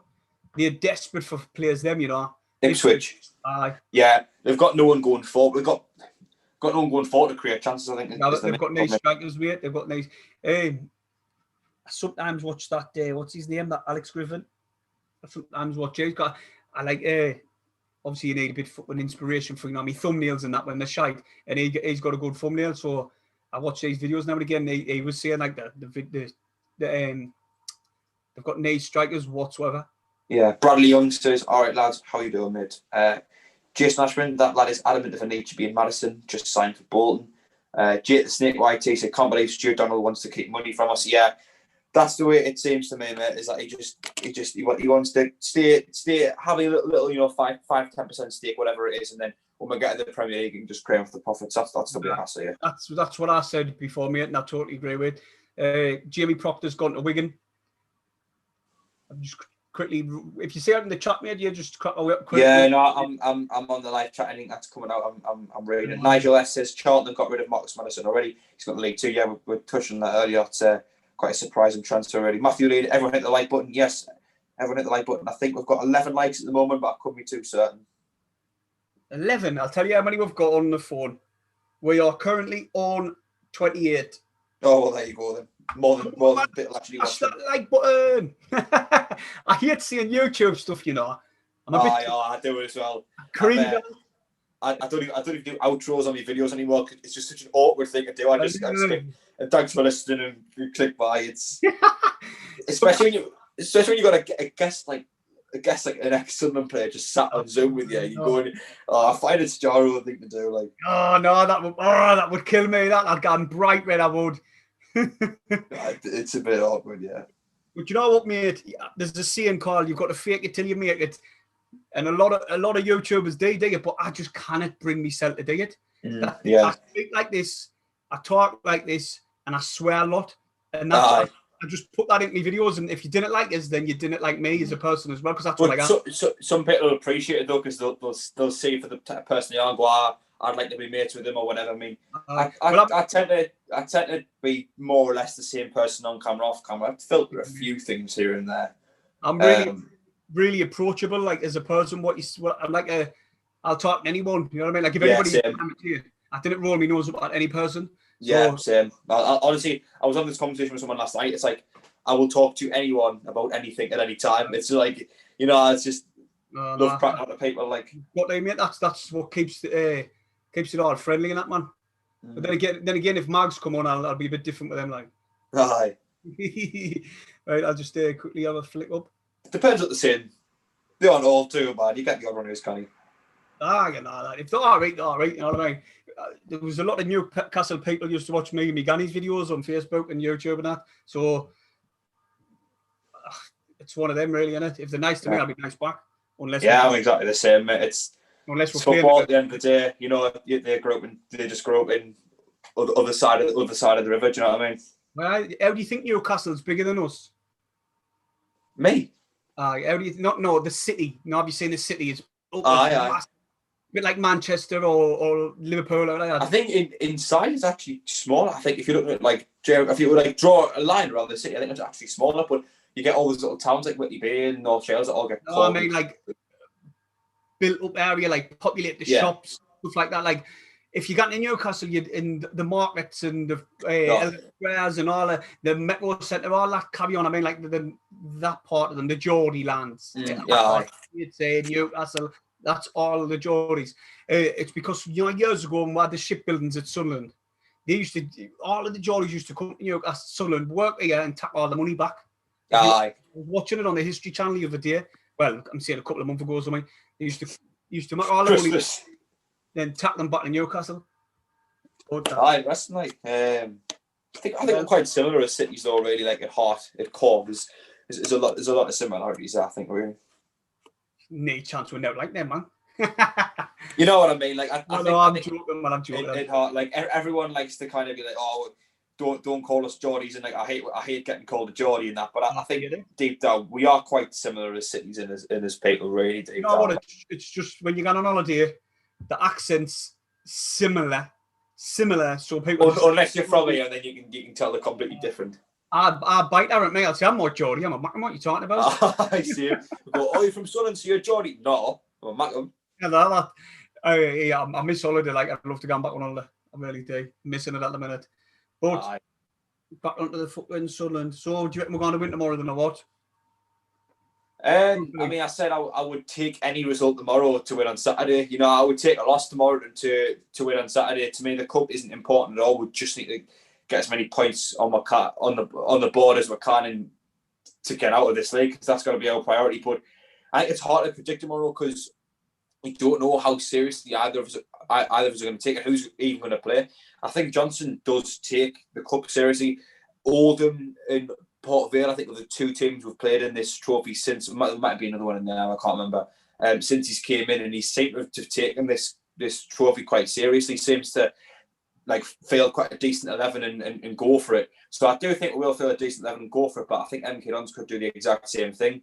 I would back us to win because we are the better side, really. To be honest, yeah, I would prefer to just get some game time to some players who haven't got it. Jordan Jones, Jake Vokins, the lad who Ross Stewart, even the players who aren't going to be getting as much game time like Winchester, Conor McLaughlin, Deion Sanders, and those players who have not been playing much are out. I'd like to see them play, but I would back us to win tomorrow. But to be honest with you, provided we win on Saturday, I'm not bothered what the result is tomorrow. I would take a loss just to win on Saturday. Well, that's exactly how I'm saying it. And all I did it. I know it's like, oh, we're 2 wins away from Wembley, but we're not really because we're not gone.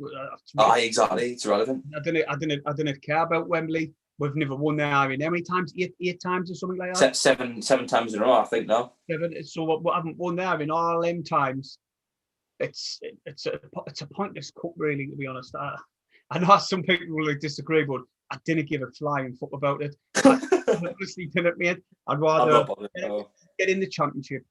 Main priority is get out this league into the championship. So I'd take a loss, play all the youth players, play some new signings, and if we win, we win. Happy days. But save our best players for Saturday's game against them. That's what I would really do, you know. Yeah, that very first season in League One, we went to the final. I won't lie, I wanted us to win that more than anything because I was like, this is my only chance to see someone like lift a trophy and win something, and we're all here together. But I think ever since that moment, I've just thought about that trophy and the 2 seasons, you know, the one we're in now and last season. I've just thought, I'm not saying get out of it, but I'm not saying actually, you know, really push for it. You know, just kind of play the second string players and, you know, any youth players who might want to come through. Just give them a bit of game time and don't treat it as something that you need to win. Just treat it as a friendly to get some game time into lads. There's always lads who are itching for game time. Just let them have a little bit of game time and don't put too much pressure on to win.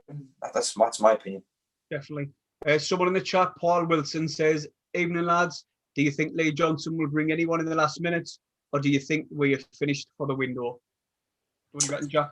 Obviously, we've said a few times who will want to come in, a striker and probably someone in attacking midfield. But I do think we will bring someone else in because we've just let Danny Graham go, and I think especially if Will Grigg goes, which looks as if it could happen, the amount of clubs that want him, I think one of them is going to work out. Oxford, Shrewsbury, MK Dons, there might be another one in Salford, I think, as well. I absolutely think we will bring someone in, whether it's a striker or an attack midfielder. I just think there's no way you get rid of Danny Graham and then you look as if Will Grigg's running as well without bringing someone else in as well. I think it's a numbers game. We just need to make sure we've got the money there. All right. Well, we definitely need someone. If not like, you know, it was going to be the starter striker or like just for cover. Basically, we definitely need cover for the striker spot if Will Grigg lands. To be honest, like I was saying before, we've covered this before, and if Will Grigg lands, Danny Graham's gone, we will need some cover there, especially if he puts 2 strikers on. I know he's been playing O'Brien up front, but he's not doing it for me, O'Brien. Like, he's not. So I think. What do you reckon? I think part of the reason why White's scoring so many goals is because of O'Brien. He's got that work ethic and that ability to just drop a little bit deeper, come out wide. He's got a few nice touches. He works really hard, and I think it takes pressure off White to do that, and White can kind of just focus on buzzing around the box. And waiting for a chance to come. And when a chance comes, he's often there. If you take O'Brien out of that and you put someone else in who maybe isn't willing to do that, White then has to all of a sudden work a little bit harder, and maybe the chances don't fall to him in the way they've been coming. I think Aidan O'Brien, I think a lot of Sunderland fans judged him before he had a real good run at it. Mm-hmm. That was my opinion. I just think he's starting to really show his value in the team, and he is inconsistent, but I do think that White is playing better because of O'Brien. Therefore, O'Brien for me gets his name on the team. Well, what about when Ross Stewart comes into the team? Will you still be putting O'Brien in, or you give him a shot? You know what I mean? Like you give him a chance and you give him a few games, and if he looks better than O'Brien, then he looks better than O'Brien. But if not, stick with O'Brien. I think Stewart. I don't know what his plans are with Stewart. He might even be looking to change formation again, and he might have a different plan for Stewart. He might want to play him with White. He might want to play him just off him. He might want to play him. He might just want to bring him off the bench. He might want to use him as backup. You don't know. He might keep things exactly the same. You just don't know. So we'll have to wait and see what his plans are. Because I think Johnson says everyone is like pieces of a puzzle that go together. No. And I think it's clear. Well, he's obviously understood that we're desperate for a left back, even though McFadzean was the original spot. So you've got to give him credit that he's went back into the market, because he's seen how poor, I know it sounds harsh, but how shite McFadzean's playing. So he's went back into the market and thought, I need another left back because McFadzean's not cutting it. And at the minute, we've got no one else to put there, so he's putting McFadzean there. And yeah, it's harsh, but he's costing us. So then he's went back into the market and he's went and got Vokins. So he knows what he's doing. I didn't like to see a head coach. As much as that's what his title is, I don't know. I think he's more than just a head coach. You know what I mean? He brings a hell of a lot. He's like his philosophies as he goes on and talks about. Yeah. He's implementing them well in the team, and I think they're starting to realise that, and they're starting to play it the way he wants them to play. I know there's still a little bit of a shadow of what Parkinson had there with them, and he had them so done in. Like it was deplorable, really. But anyways, I think they're starting to listen to Parkinson now. Lee Johnson starting to listen to him now, and I think that he will get the best out of them. It's just finding the weak areas and getting the players to cover. We've got Nate Pearce, he's covered it. We need another striker, he's covered it. We needed a left back, he's covered it. The only thing what I would say is get a recognised right back, maybe. But Max Power's doing all right, in my opinion, now. So why waste money when we've got Conor McLaughlin there to put in, and we've got Max Power who's doing all right there. Who's keeping Conor McLaughlin out the team? I think he might still be injured. I'm not sure. But I mean, if money was no object, then I would probably say bring a recognised right back in. But I think Power will do enough between Conor McLaughlin and Deion Sanders, and I think we've got enough cover there. Saying the live chat, Alfie Carr saying I cried both times we went to Wembley. Yeah, I got close, mate. Jake the Snake again says I think Lee Johnson was in a Papa John's Trophy final and then went to a different club and he never won it, so maybe that's why. Maybe he feels if he has got unfinished business, but I don't think Lee Johnson's going to be led by I want to win this. I think, touching on what you said there, I think Johnson sees every player as an individual. I think Parkinson saw it too much as the 11 together. I think Johnson kind of likes to get to know each player differently as an individual and see how you can work from that, as opposed to just there's 11 players on the pitch. And I think even his post-match interview on Saturday, even commenting things like he said down the right-hand side not good enough, down the left-hand side okay. It was something like that. And I just think he sees the team as like 11 different pieces of a puzzle, as opposed to what Parkinson was like. He just viewed each player kind of as the same. I don't think he really was too critical of an individual, but I think Johnson's willing to do that. Oh, mate, you know when I used to watch Parkinson's interview, I used to fall asleep after 10 seconds and I used to turn it off and I didn't even listen. I was like, oh, I can't be bothered with that. Like, especially if we'd either drew or got beat. I just couldn't be bothered with him. And then even when we won, I was like, oh, he was mad you fall asleep. I like to listen to Lee Johnson. I like to listen to how he dissects the game after the match. And he's very intelligent. Where we were poor and where we were strong, I like to listen to him. So I just really do believe that he is the right man for Sunderland by a mile. I cannot see. Just say, for instance, we got rid of him. We're never going to, never in a million years. and I never would want that to happen. But who would even come in and do your job? Who? Yeah, I mean, you were going mad about it. The Johnson Out Brigade. I couldn't believe it. Made that people are even thinking about saying, like, as you say, I like listening to the way that he can kind of, as you say, dissect the game and analyse what really went wrong. Right. Parkinson just used to find any excuse under the sun. Johnson takes responsibility, takes the brunt of it, and says, "This is what we need to do to get better." And to me, I can see him putting it together already. But as you say, who else comes in? I can't think of anyone who I would rather come in. Not anyone. Again, did you say Simon Grayson got Fleetwood? Oh God, yeah, I was laughing at that. Like, I hope Joel does a video on Simon Grayson again. It was funny. That's because I will last here to YouTube. She has gone on about it on out. And I went, "Hey, watch this," and I showed her that video, and she was pissing herself laughing because she went, "That's what he's like." He likes to watch the Sunderland match. That's the only. Other than that, say like a big game like a Champions League final or like that, she'll watch because I am, and she'll sit and watch it. But when she comes to she comes to Sunderland matches, and she said that the video what he done, it was the image of him, image of Grayson. Aye. So he'll have to take another video now. He's playing for Fleetwood. Aye, definitely. Theon on the live chat says, "All right, lads," and he says, "Tom Nichols is out of contract in the summer. Probably just wait until then. I can't see us doing any more. He can't afford it right now." After Nigel said, I think striker Tom Nichols would have signed. Nigel said, I think Greg will go too. Theon saying, yeah, Greg will join MK Dons. Hopefully, and there's so many clubs after him. I just hope one of them will take him. But do you know what, though, mate? We can only get rid of this player, Greg, on loan. I cannot see anybody paying any amounts of money for him. I cannot. Yeah. Even if he goes on loan and then he shows what he's all about, if he goes on loan and gets 10 goals before the end of the season, then someone might go, "We'll take a chance on him next summer." But he needs to have some good run of form before anyone's after him, I think. Mate, when's he done that in all the time he's been here? Yeah, exactly. I think that's not what he hasn't even done it. Yeah, no, I mean he's only scored I think 7 goals in however many appearances he's had since the game. It's about a goal every 10 games or something. What about Jack Diamond? I know we spoke a little bit about him in the earlier stages of this live. What do you think about him? Do you think he's getting played in the right position? I don't think he suits this 4-2-2. I think Embleton suits 4-2-2 because he's more of a central player. But Diamond, it's clear that Diamond's strengths are his pace and how raw he is going forward, where he just runs with the ball and defenders. He reminds us of when Hume first came to the team and defenders just don't know how to cope with it. He's just so direct when he runs with the ball, and I don't think he's getting the space to do that when we're playing the 4-2-2 because he's got to come inside so much. Yeah. But when you're playing 4-3-3, he gets that space to just run at players, and he's got the width. He can just run at players and just do as he pleases. So that's where I would see the plus points out of Diamond. But I am starting to say that his final delivery isn't the best. Often he's hitting the first man. His shots are a bit wayward. His crosses are getting overhit sometimes. He's got to finely tune those things, and I think he could be a really good fit. And towards next season, maybe towards the end of this season, we could be looking at a player who's really, really good.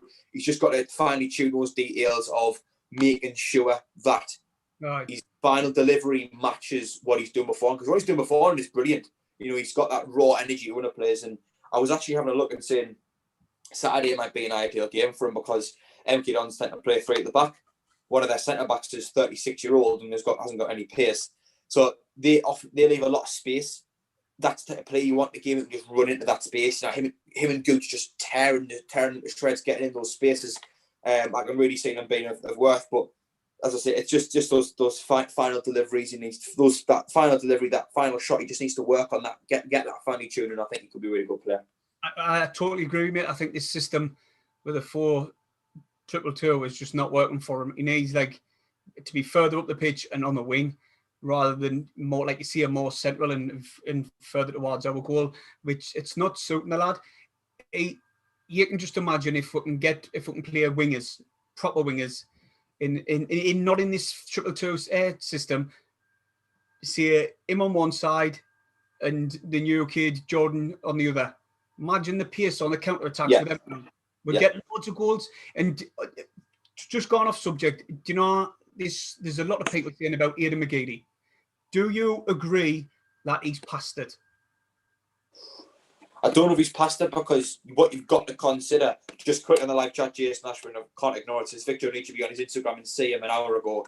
I haven't seen that, but if he has, that looks very promising. But I don't know if you can say he's past it, because he got frozen out the team. He didn't play for a while. He went on loan to Charlton. He came back. He then had that period where he was literally training with the under-23s. He didn't really have the right step to come back into the team. I don't blame Johnson for what he did one bit, but he didn't have that kind of pre-season routine as players would have, where you're getting increasing amounts of game times in front. He just came back in. We then had the break because of the positive cases. Was he one of those positive cases? That affects your fitness like mad. Even if he wasn't, it's another 2 weeks off not getting match fit. He's come back in, and fans expecting him to be firing on all centres again. Don't get us wrong, I can see he's not the same player that he was before he got frozen out. But, could it just be that he's struggling to get back to fitness? I mean, from his goal on Saturday, he's still got that ability, but he doesn't seem to have the same ability to just drop a shoulder and turn. That same yard of pace just to turn it up a notch and get away from it, but he just doesn't seem to have that anymore. I disagree with that last bit. Everything apart from the last bit, which says, with McGeady, mate, yeah, totally agree with you. He got ostracised off Parkinson. Then he finally got a club in Charlton. Then, like you says, he come back under Lee Johnson. Then the COVID.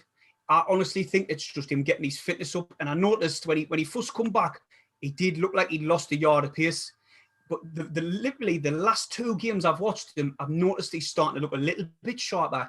And he won the penalty, and he scored a really. I know it was deflected, but he scored a goal. And other than McGeady, literally nobody else, well, apart from Charlie White, is like a creative midfielder or a creative player. I think that Charlie White's like a target man, really. He's got the ability on his feet, but I think he's more of a poacher, to be honest, than a target man. More like a poacher. Within 5 yards, he'd be putting it away. 6 yards, he'd be putting it away 9 times out of 10. But with McGeady, he's the only one who I say when he picks up that ball, something's going to happen. He's got that ability to knock a ball about 5 yards in front of him and then sprint for them little 5 yards, and he's beat the player and he's got the ball in by then. That's all. I didn't get it wrong. He can't like sprint all the way down the wing. No.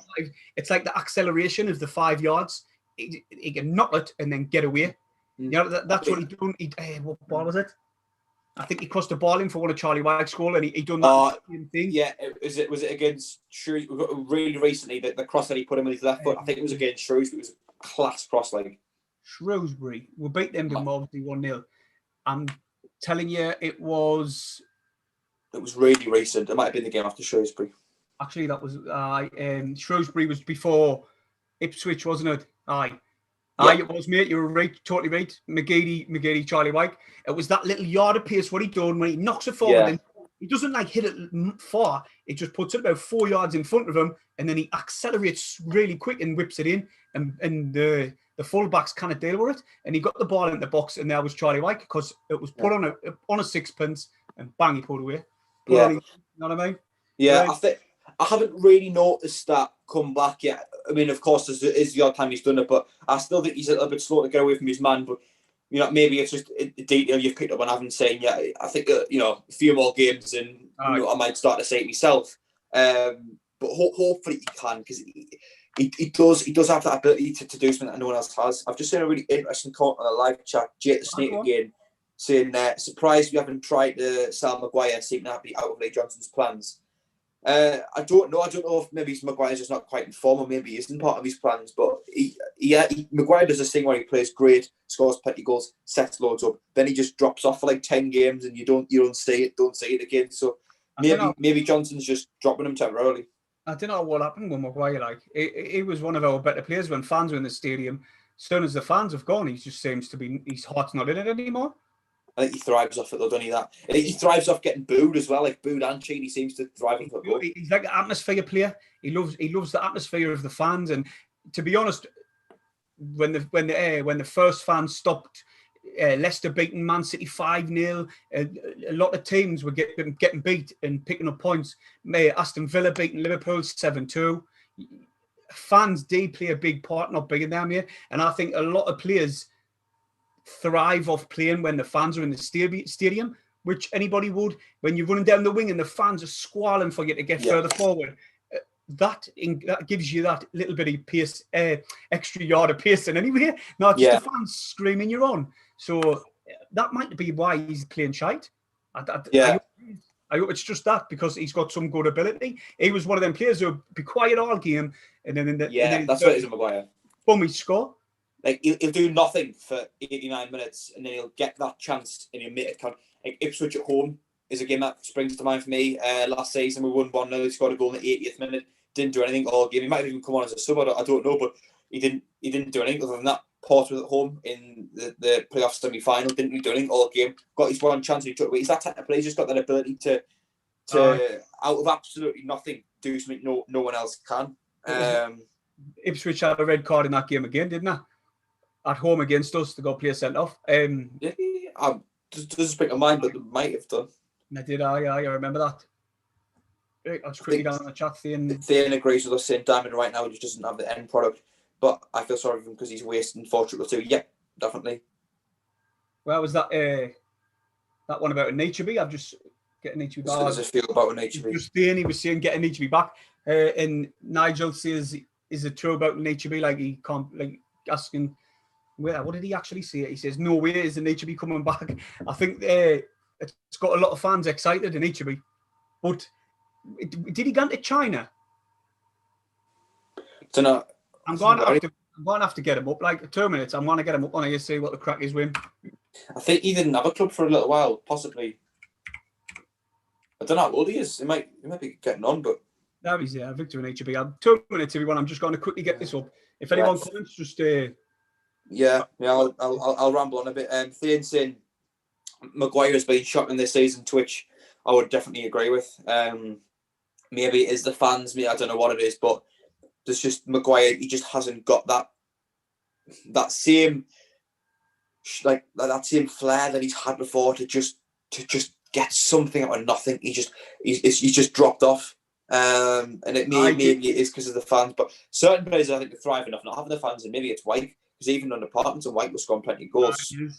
I was right.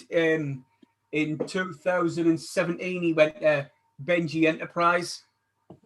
Is that right, Benji? Benjing or something? He went to Benji. Is that Beijing? It is Beijing Enterprise in China. He's in China. Basically, he went to China, right? He doesn't like it, and now he wants to come back to Sunderland, so he's on his way, lads. Message on Instagram, see if he's coming. I always do that. There's a player who looks like he's coming in, send them a quick message, you never know they might see it.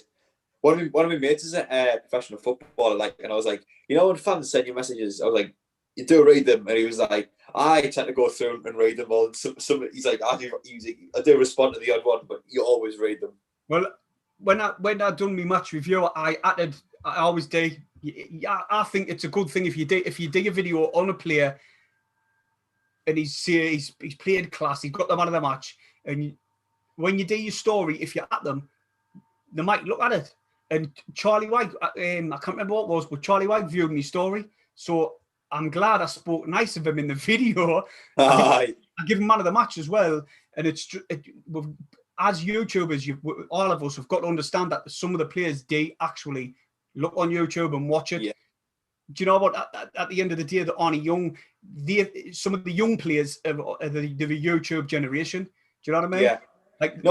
The likes of Diamond and Hamilton, they're not too much older than myself. They'll have grown up with it. You know what I mean? I grew up watching YouTube, and it's just naturally what you would still do. Exactly. And you play for Sunderland. What's the first thing you're going to do? See what people think of us. Probably. Do you know what I mean? So, as YouTubers, we've got to watch what we see. You can't really. It's all right to criticise them, but you kind of go personal. You know what I mean? Or like that. I wouldn't ever think it. To me, if I'm criticising the player, I try my best to just stick to the player itself and focus on what it is he's doing wrong, as opposed to getting personal. Because I know that some fans go on a bit daft and try to, And mate, I've seen it myself. You've seen all the audible tweets that went to Rashford. You know what I mean? After everything he done for this country, for the help for the bands and all that, and then they do something like that, call him because he's a different colour. That's ridiculous. No, it is. Yeah, I completely agree with you. We're all the same. Yeah. Mm-hmm. No, definitely. Yeah. Fucking stupid, man. I think people just look for ways to cause controversy. I mean, do you know what? Sometimes I say things on Twitter, and sometimes I get tempted to tweet about things, but I just go, do you know what it is, right? I've got the best intentions, but I just don't fancy having an argument with someone on Twitter, so I don't. But like, I think if some people thrive on a big controversy and just look for anything like that to just cause a bit of controversy. Well, Jack, I'm new to Twitter, really. Like, I haven't been on it, to be honest. Literally since I've not when I started this channel, since I've took it serious, the lockdown. I thought, I'll get that because that's what YouTubers do. They get the Twitter, and I went on. I went onto that, and it's really the most toxic, negative place I've ever seen in my life. Like, it's a million times worse than YouTube comments and Instagram. It's a horrible network. Like, they need to sort out. Why can Twitter and Facebook and all that carry on going? You need your passport, a couple of forms of ID, and you get one account. If you break any rules on that account, you're never getting it again. No, it seems so easy to like be able to track people. Do you know what I mean? Like, so, you want to make a Twitter account, right? Okay, just put a few personal details in, and it's only for a lot of people. A lot of people think like, oh, the government are out to watch us and whatever, but it's not. It's a safety thing, because what you say online can have just as much of an impact as what you say to someone's face. And I'm not being funny. Look at the suicide rates we've got. And it's things like this that are causing it. You know what I mean? Like, we're getting completely off topic, but it's true. It's like it can really affect people with things that you say. Did I get worried about getting off topic? We're just cracking on. This can be about outlook and talk about anything. But if you're watching it, the thumbs up. We've only got 32, and it's a damn disgrace. It's awful. 32. I've never got 32 likes on one of mine. How long have we been on? Like, you what? How long have we been on? Coming up 2 hours, mate, I believe. Fucking hell. Right. I'll quickly go back on the chat. Joseph Billingsley. Has Danny Graham left the club? Yes, he has. Has Will Grigg left? No. You've been living under a rock. He's been gone, mate. He's been gone a while now. He's gone. Never to return. Jack, is there anything you want to cover? Nah, not really. I think we've went over quite a few things, really. It's canny lot, aye. We've went hour and hour again. Aye, yeah. There's certain things that we've talked about 3 times. I think it's just because different people keep joining the stream. That's what it is. You know what? That's why I tend to stop. Well, we've gone up to 34 views. I tend to stop on a bit longer because people didn't get the notification. They didn't. You know, when in your videos, you should see yourself. I'm going to start seeing it. When you press subscribe, you've got to go onto the bell, and then you've got to go up to all and select all on the bell, because if they didn't get the notification when we're live, or even when I've uploaded a video. That's why I tend to go on Instagram and say, look, the video's up, you know what I mean? So I think that's why I tend to stop on here a bit longer. It's just simply because of that. Because not many people, it's late. Like, we've just got a couple of messages about 10 minutes ago there when we've been on 2 hours, and somebody says, evening lads, nice to see you. Like, exactly, yeah. Nearly 2 hours. I'm sitting back and we're coming off now. I might start live streaming the matches again, like a watch along. Like, me and you only like this, and then I'm watching the match. Yeah, mate, yeah. So what SFC fan TV do?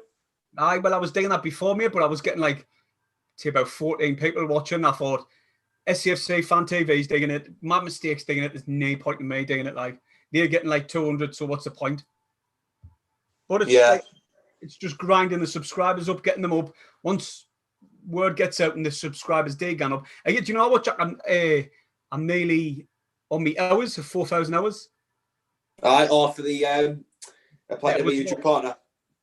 I'm on. They need to start preying off the profits then. I'll have adverts on everything. Cut the day job. No, I will. Honestly, if I ever get there, it's a long time away, right? I can't wait. Like, just see adverts on everything I'm doing. No, honestly, Jack, it's not. I remember when I was on. Do you know I've got about 400 dead subscribers on my channel? I've done it in the beginning, and then I was inconsistent, and so all in fact, like people who was watching us stopped watching us. So I've got about 400 dead subscribers on my channel who didn't even watch because of me being inconsistent.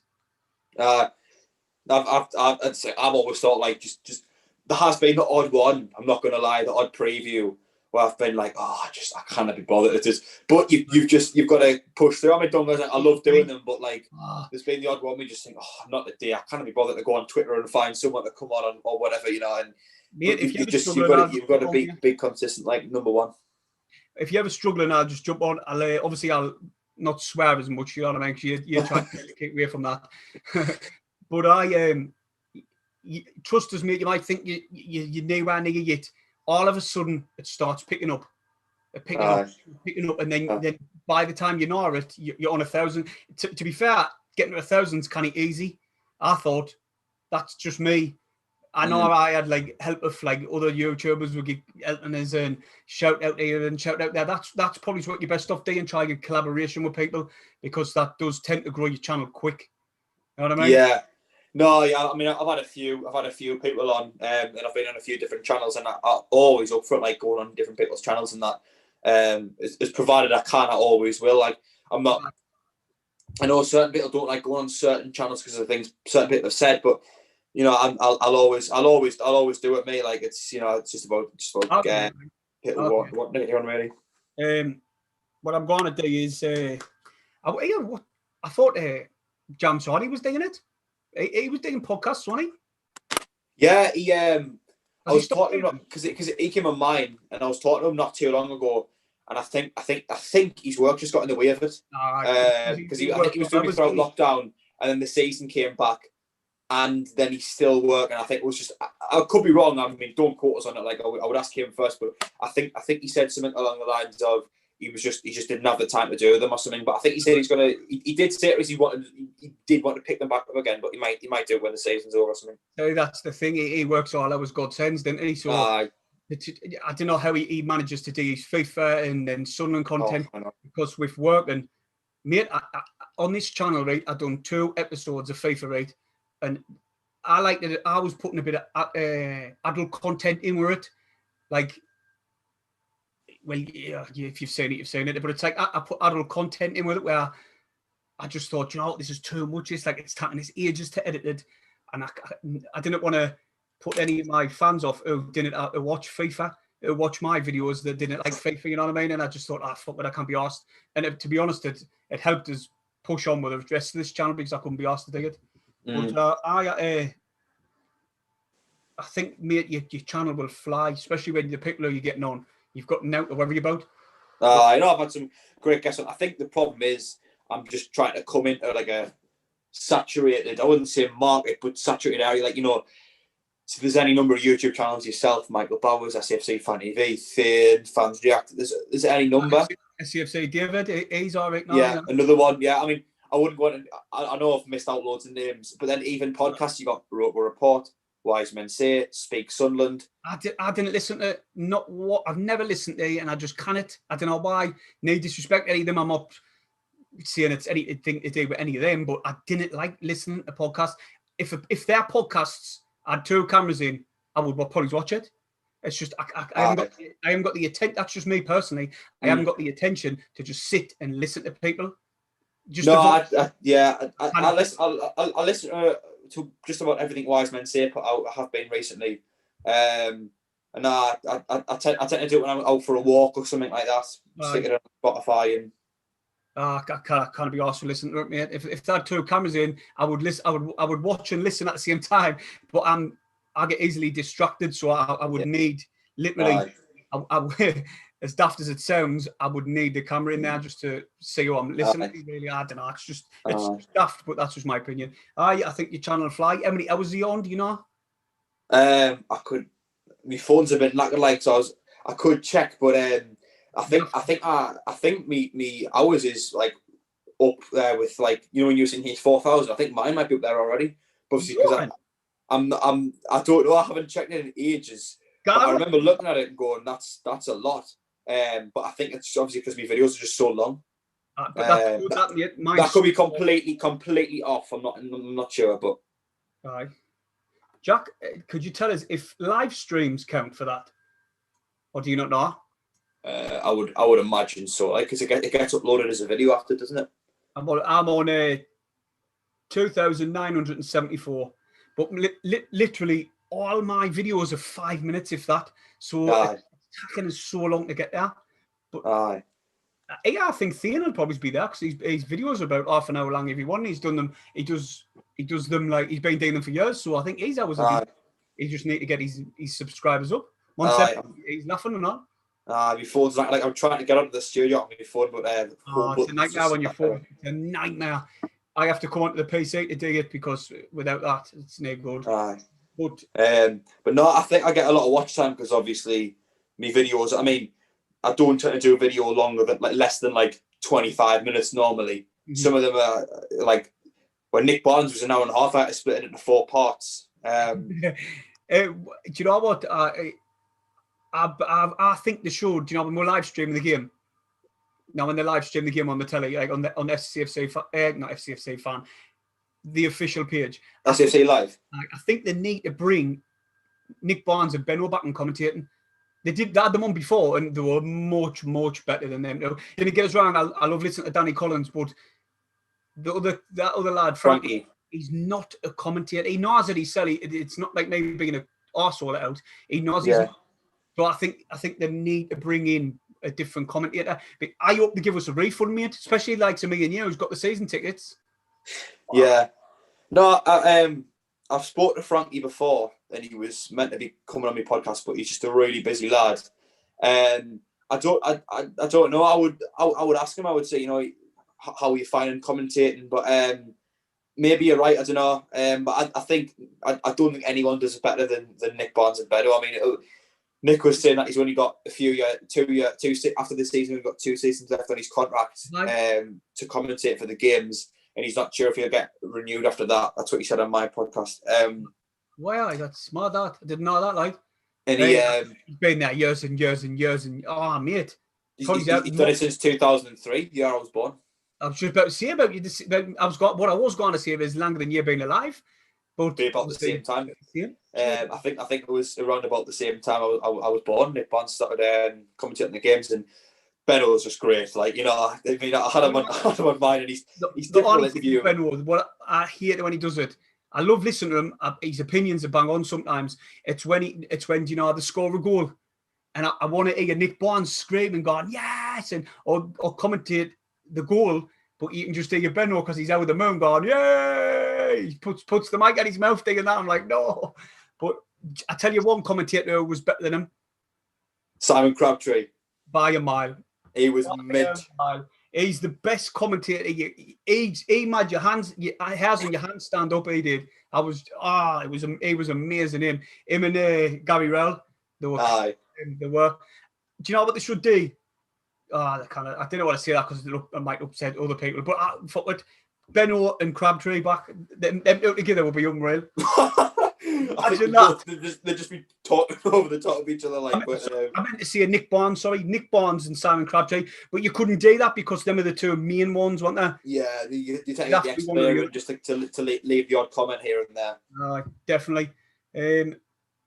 Stephen Nesbitt, agree. Nick Barnes and Gary Bennett are better. No. I've just said there, Simon Crabtree. I think this is about 20 seconds behind. I'm on 2,000. That's views. I'm trying to find it, but just gone on the dollar sign. It's a little dollar sign on the left hand side. You go onto that, and it tells you how many hours and how many subscribers, and if it's ticked or if it's not ticked. It's on me. I'm on my phone at the moment, but have you registered your YouTube channel? Verified it, sorry. I think I have because I think you need to do it to upload videos, don't you? I'm not sure, mate. I've got a lot of YouTube channels. I've got one with 14,000 on. I've got one with 14,000. Aye. What did you do in there? Well, it was one I had with me nana. Do you know where we were digging daft mad videos? I haven't watched it, but I think I've heard someone talk about it before. Well, if you search it, it's called I think, what have I called it now? I've changed. Say I changed it, and then I've changed it back. Obviously, because my Nana passing, it's called Memory of Nana Iris. I've got one with 650 on as well. 150,000. No, it's just 650. Oh, right. But on this one, me minutes watched. I'll just quickly tell you this for people who care really, which they didn't. On this other channel, what I've got, take a music one. It's got in the last 28 days 83.3 thousand minutes watched. And the hours on there, I think I'm on about 10,000 hours. Just flies that one. Obviously, because it's music and it's on for 30 minutes, everyone's watching the full lot all the way through. Aye. But on this one, mate, me minutes watched in 28 days is only 40,000 minutes watched. So it's half. So if I was monetized, once I hit 1,000 on the music one, I'm laughing my head off. More than the football one. But I think in about 2 or 3 months that should go up because it's flying up that. Yeah. But getting off topic there, we were. That's just people who want to do YouTube. I'm having a look now at the analytics. It's a bit difficult. Like, on yours, is it watch time minutes? Yes, I think. In the last 28 days, I've had 9,562. You've had what? Not in the last 28 days, 9,562 minutes watched.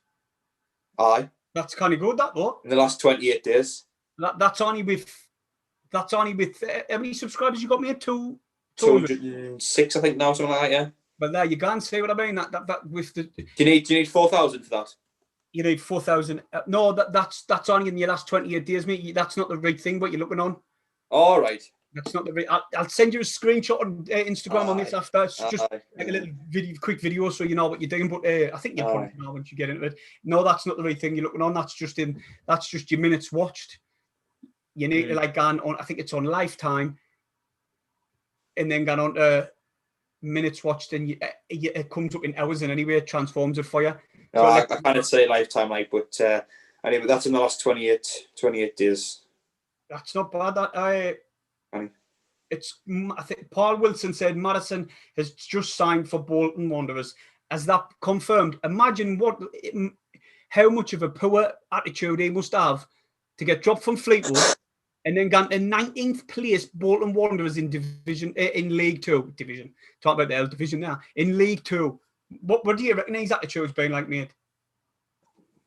You can see he's a character, like even on social media, on Instagram, that you can see he's a character. Like you can see he's a real personality. Like apparently, someone said on the chat just 2 minutes, mate. Someone said, somebody said that apparently the new winger Jordan Jones has got a right horrible attitude as well. But I heard that he broke the COVID rules. Have Rangers, and he fell out with Gerrard, and he hasn't got back in the fold since. Do you know what? Half the fans whinge about people breaking them, and they fucking break them themselves, man. Breaking them themselves, man. I don't know very many people who haven't at one point broken them. I haven't. Oh, good lad. I can't name very many people who've like not broken them at all. Do you know what I mean? Like, I feel as if I'm not saying it's acceptable, but I am seeing just about every single person who I know at some point has broken them. The news today, the new variant WhatsApp from South Africa. I've heard about it. I'm trying to stay away from news of COVID because I just think it depressing. There's nothing we can really do about it as individuals. I'm like, we've just got to crack on, and I just think sometimes it can just be a bit miserable. Keep washing your hands, wash them constantly. I know it sounds stupid, but that's what gets rid of it. So fucking, if you gone out right and you're walking down a pair of stairs or something next to a supermarket, and you run your hand down the rail as you're walking, you just think how many people's touched that? How many people in Sunderland have touched that? So you just go home, wash your hands. There you go. You're not going to start sucking your fingers, are you? Well, some bit of mine. You know that. Whether all 11 says Josh Madge at Fulham, loan until the end of the season with 9 million option to buy. Fucking hell. 9 million. We get 900,000 for that. I will. 10%, didn't we? That's mad. Right, mate. I'll let you go on then. So Before, 2 hours like to the minute, I think. Before we're gone, everybody hit the thumbs up and subscribe to my channel and also Jack's The Red and White Podcast. Yes, indeed. Before we're gone and all, what do you think the score's going to be tomorrow and Saturday? Oh, tomorrow's really hard to predict because I don't really know what side's going to come out. It could be a youth team, it could be your first team. Saturday, I'll predict a 2-1 win. Tomorrow, I'll go with a 2-1 win as well. Actually, I'll be positive. Well, I said on me match preview, I'd gone for a Sunderland 2-1 win tomorrow. But looking at it, like you said, you didn't know who's going to go. Just say it's youth and a bit of the new players. Sorry, I'm going to go for a 1-1, then penalties. Then I think we're going to win 2-0 on Saturday. That's what I'm going for. I can't see us keeping a clean sheet just with Scott Fraser being an MK Dons midfielder. Just that guy pulls strings, like, and he gets goals himself. I can't see us keeping a clean sheet against him with him in the team. That's all. I'm not bothered as long as we win. I'm not bothered what the score is. If it could be 5. Oh, mate, I take 1-0. I take 9-0. I take 8-7. I just want to win. Like, wait, we're off. Thanks for watching, everybody. Jack, if I leave here, I might drop out of the thing. Yeah, I know. I remember last time when you how do you do it on the Zoom? It just says end, so I just end it there. Yeah, I guess just end, and then if we go off, we'll go off. Right, saying a bit weird. See you later. It says leave meeting or end meeting for all. Has it gone off YouTube or not? Still, I've got the notification on Zoom saying it's still live on YouTube. Have a quick check, see if it's on. If you're on your phone anyway, I'll have a look. It's 20 seconds behind on it. That is a little bit. That was still on, I think. I was still on. So I was still on now. Leave, right? I'll just say in a bit, Jack. I'll send you that video of them, right, mate? Aye, so no.